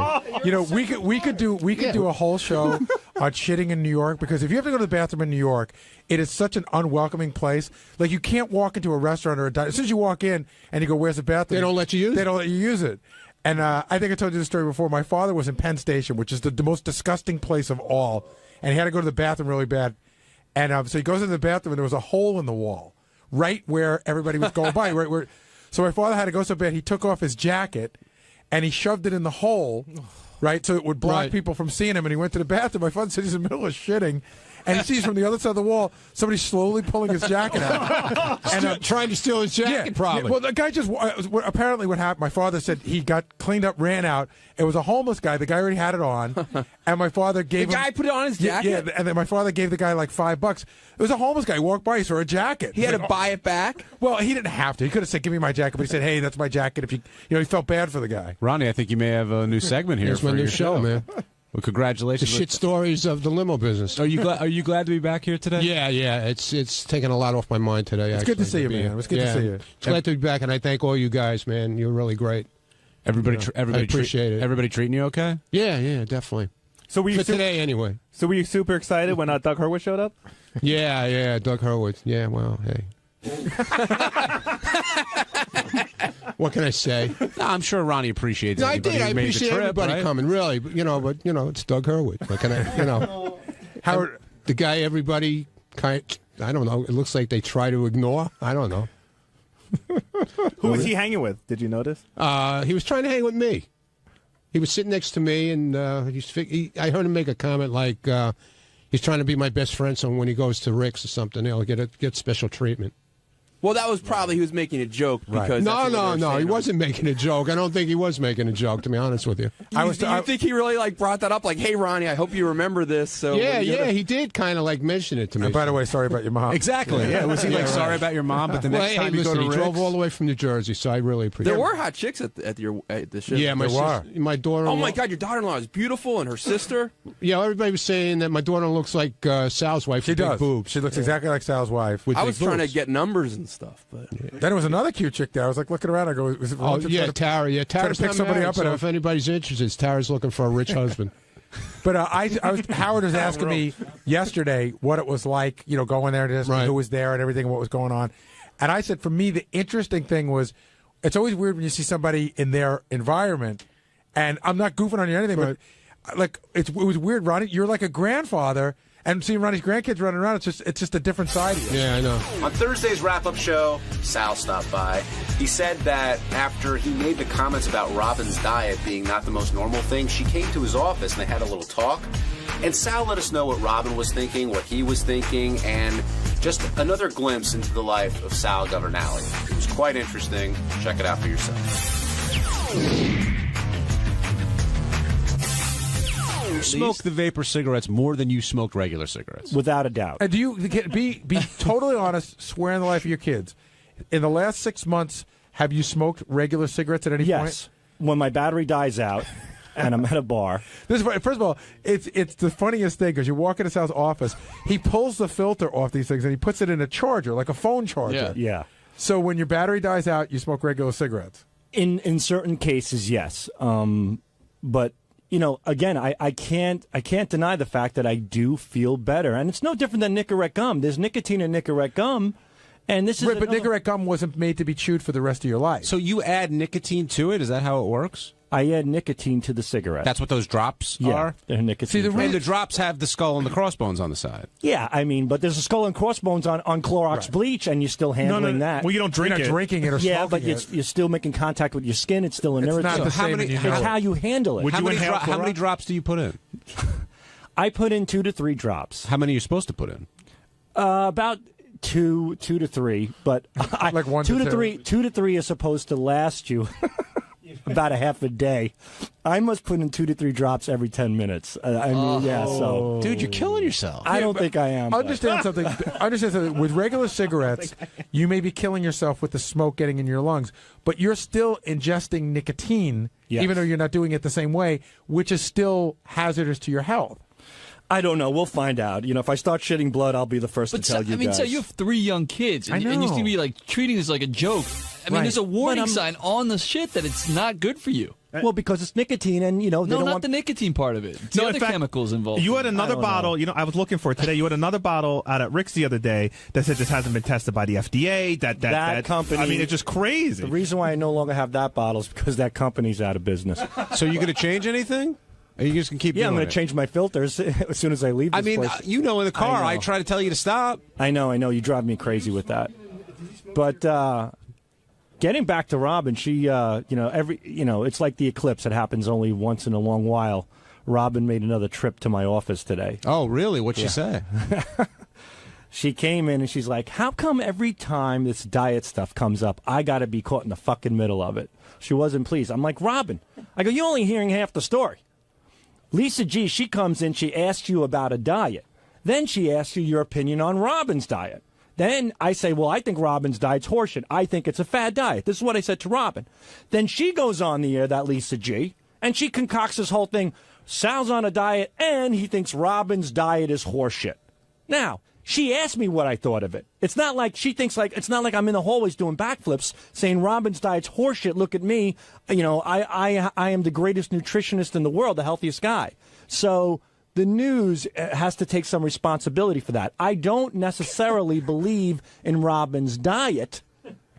But wait, I think you call that horseshit, Sal. Yeah, I don't believe in that horseshit diet, but I didn't personally come forward and, you know, wave a red flag saying what Robin is doing is wrong. So you're saying it's the news's fault because they asked you the question? I'm saying the news is omitting some material things that should have been presented when they tell this story. Well, she quoted you directly. Yeah, she quoted me without entrap. It's slightly entrapment. How is it? Wait, hold on. How is it slightly entrapment?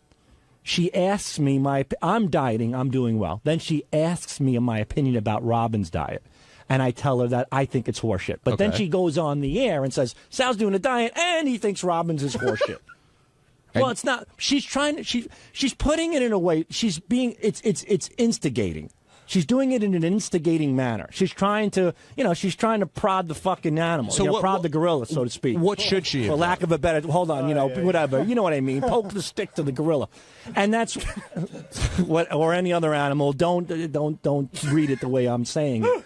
But the point I'm trying to make is that it was a little instigating, and she omitted some material things that she should have said. I'm not out there saying Robin's diet's horseshit and mine's better. I'm saying this is what I'm doing, and I think Robin's diet is horseshit. So why do you think Robin came back to you? Because I think Robin is so caught up in this thing that in any way, shape, or form, any hint of her diet being horseshit, it personally bothers her because she really believes in what she's doing. Well, I thought she made a great point. She said, look at her. I mean, she's been on this thing for a very long time. She's lost a bunch of weight. She's kept it off. She looks great. She does. What gives you the right to say that it's horseshit? Because it's a fad.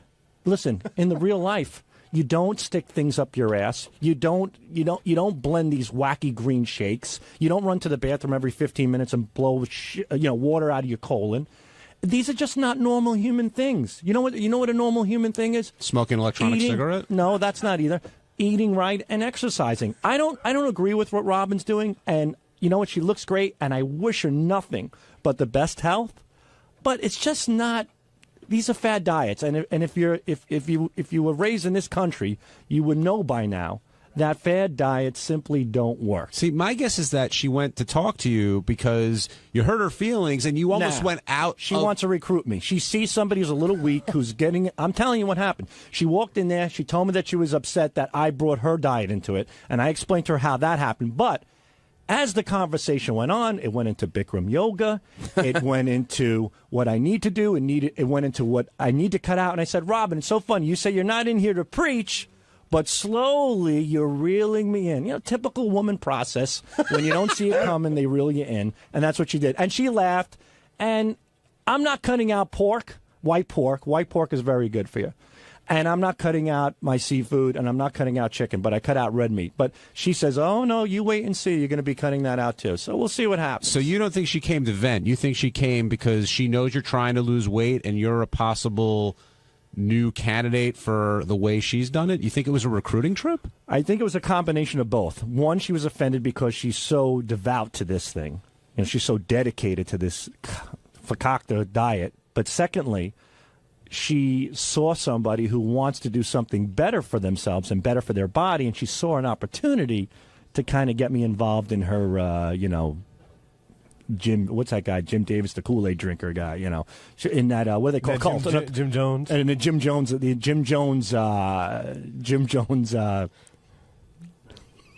sorry. Jim Jones liquid diet occult, I guess. I don't know. He had a diet cult? That's what you said? Diet occult. Do you know do you remember what that whole Jim Jones thing was about? Yeah. He had an occult. He gave all these people Kool-Aid and they dropped dead. Wait, he had what? He had an. I didn't hear you because JD was laughing. I'm seriously. He had I don't know if I'm saying. I'm not. Apparently, I'm not saying the word right. He had a group of people that followed him. You know, he was this leader of some sort. Right. And he had them convinced that the government was no good and society wasn't right, and that they should abide by his rules. And he had this occult. I think it's called an occult. Right. And he told them to drink the Kool-Aid, and once they drank the Kool-Aid, they would go to a better place. No different than that wacko with the purple triangles where they all cut their balls off and died in bunk beds. The Kardashians. Well, but you comparing it to that, I mean, Robin's been accused of being part of occults before on the show. Yeah, right, Benji? And that's what I'm just. Yeah, people have said it's sort of a cultish type thing. Occultish, sorry. I'm just confirming that. I'm just confirming. That's right. So what I'm saying is not. It's not so crazy.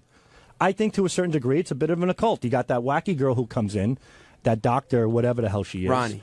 Yeah, Dr. Ronnie. Yeah, but in Robin's defense, it's not wacky to her. I mean, I shouldn't call it. It's worked for her. Just, she's not a wacky person. I should say you have a person coming in pitching to me a wacky diet. John, you really don't. I think Sal has a point that, and I don't know. The question is, if Lisa had said it, I don't remember her saying it this way. When asked about Robin's diet, Sal said it was horseshit. The thing is that I'm not going around saying that Robin's diet is horseshit. That's not my motivation. But if somebody asked you the question, you're going to give the answer. That's exactly right. Okay. So I think you're responsible for your own answers, and Lisa's doing her job. But when they come in to do the headlines, of course they're going to want to stir it up a little bit. Yeah, that's what they do. But I just want Robin to know that I'm not going out of my way to put her down. That's what Hitler like, not till I was asked. I didn't know. They said, what do you think of the Jews? And now you're talking right, Bench. Now you're putting your head together. So it's not like I'm deliberately looking to knock Robin, but I stand by my word when I say I think it's a cockamamie, ridiculous. So how did you diet. and Robin end the conversation? We might end up at Bikram yoga together. You agreed to do Bikram yoga? And yeah, maybe even Richard. It sounds fantastic. It's a really great detoxifying thing, you know. So it worked. And it's 90 degrees in there. It's very hot, so you know you're going to see chicks in very skimpy outfits getting all wet. And when girls' bikinis and stuff get wet, you get to see the little nipple perforations and stuff like that and camel toes. So that's not horseshit, according to you. I guess the Bikram That's yoga is yoga. acceptable. Yoga's been around for years. Turn on your TV, you see people in tights bending over with their ankles up their ass. Yoga's. I might try yoga. I hate to exercise. So sitting around a little bit, stretching your legs and watching chicks bend over in front of you, who's better than you? And you lost 10 pounds so far? Good 10 for you. 10 pounds. How much have you lost? I know you had some health issues. I lost a little bit. I lost a little over 10, but I've had a couple bad weeks, and hopefully I'll get back on track. I hope so. Hey, I like you, but your ass is looking huge lately, man. Oh, thank you, Benji. Yeah. I appreciate that. But you should go on. You know what? If anybody out there is feeling lethargic or they have high cholesterol, just cut out white flour, cut out sugar, cut out red meat, and cut out dairy. Well, when you say sugar, what do you mean? Well, by that? I mean like So then what do candies. I mean candies and sweets. So and then what's cakes. left to eat? Well, you got shrimp, chicken, pork. You got vegetables. You got olive oil, whole wheat breads. And what was with I make whole wheat what pizza. was with the olive oil statement at the end when you were in there? It's the greatest thing in the world, olive oil. I'll put it on my fucking Cocoa Pebbles. I love the fact that you can. No, but olive oil is like the greatest thing for you. It really is. My question was more, what made you say, oh, by the way, Howard, I just want to tell you about olive oil? Because I think it's a big misconception. I think when people think of oil, they immediately think that it's nothing. It's fattening. But it's not. Olive oil is not fattening. Olive oil. You want things with mono and poly unsaturated fats, and that's what olive oil has. So look, if you want a diet and you're an Italian like me, get a piece of whole wheat Italian bread, put a little olive oil on, a little garlic powder, some fresh garlic, chop a little onion on it, put some sliced red plum tomatoes, and drizzle it with olive oil. Forget it. You won't think you're dieting. Is this some part of a olive oil occult or something? No, well, my dad's getting involved in the olive oil business, but no. That comes from Libya, his olive oil. I don't know what he's doing. I was Libyan olive oil. I was just going to pick up a call, but I can't let that go. He's got a Libyan olive oil business? I just picked up my dad from Sicily, and he now told me he's in the importing exporting business. Okay. And he says he's got olive oil, very cheap at $1.50 a liter, which is unheard of. Coming from Libya. Yeah. So, well, I said, wow. Well, he just came back from Sicily, so I thought it was from Sicily. And I said, Dad, that's amazing. I go, $1.50 a liter from Sicily? He goes, no, it's not from Sicily. It's from Libya. I go, Libyan olive oil? I've never heard of that in my life. He goes, trust me, it's good. These people know what they're doing. And then my mother goes, but wait a minute, isn't that Libyan olive oil cut with another oil? And he goes, shut up when you don't know what you're talking about.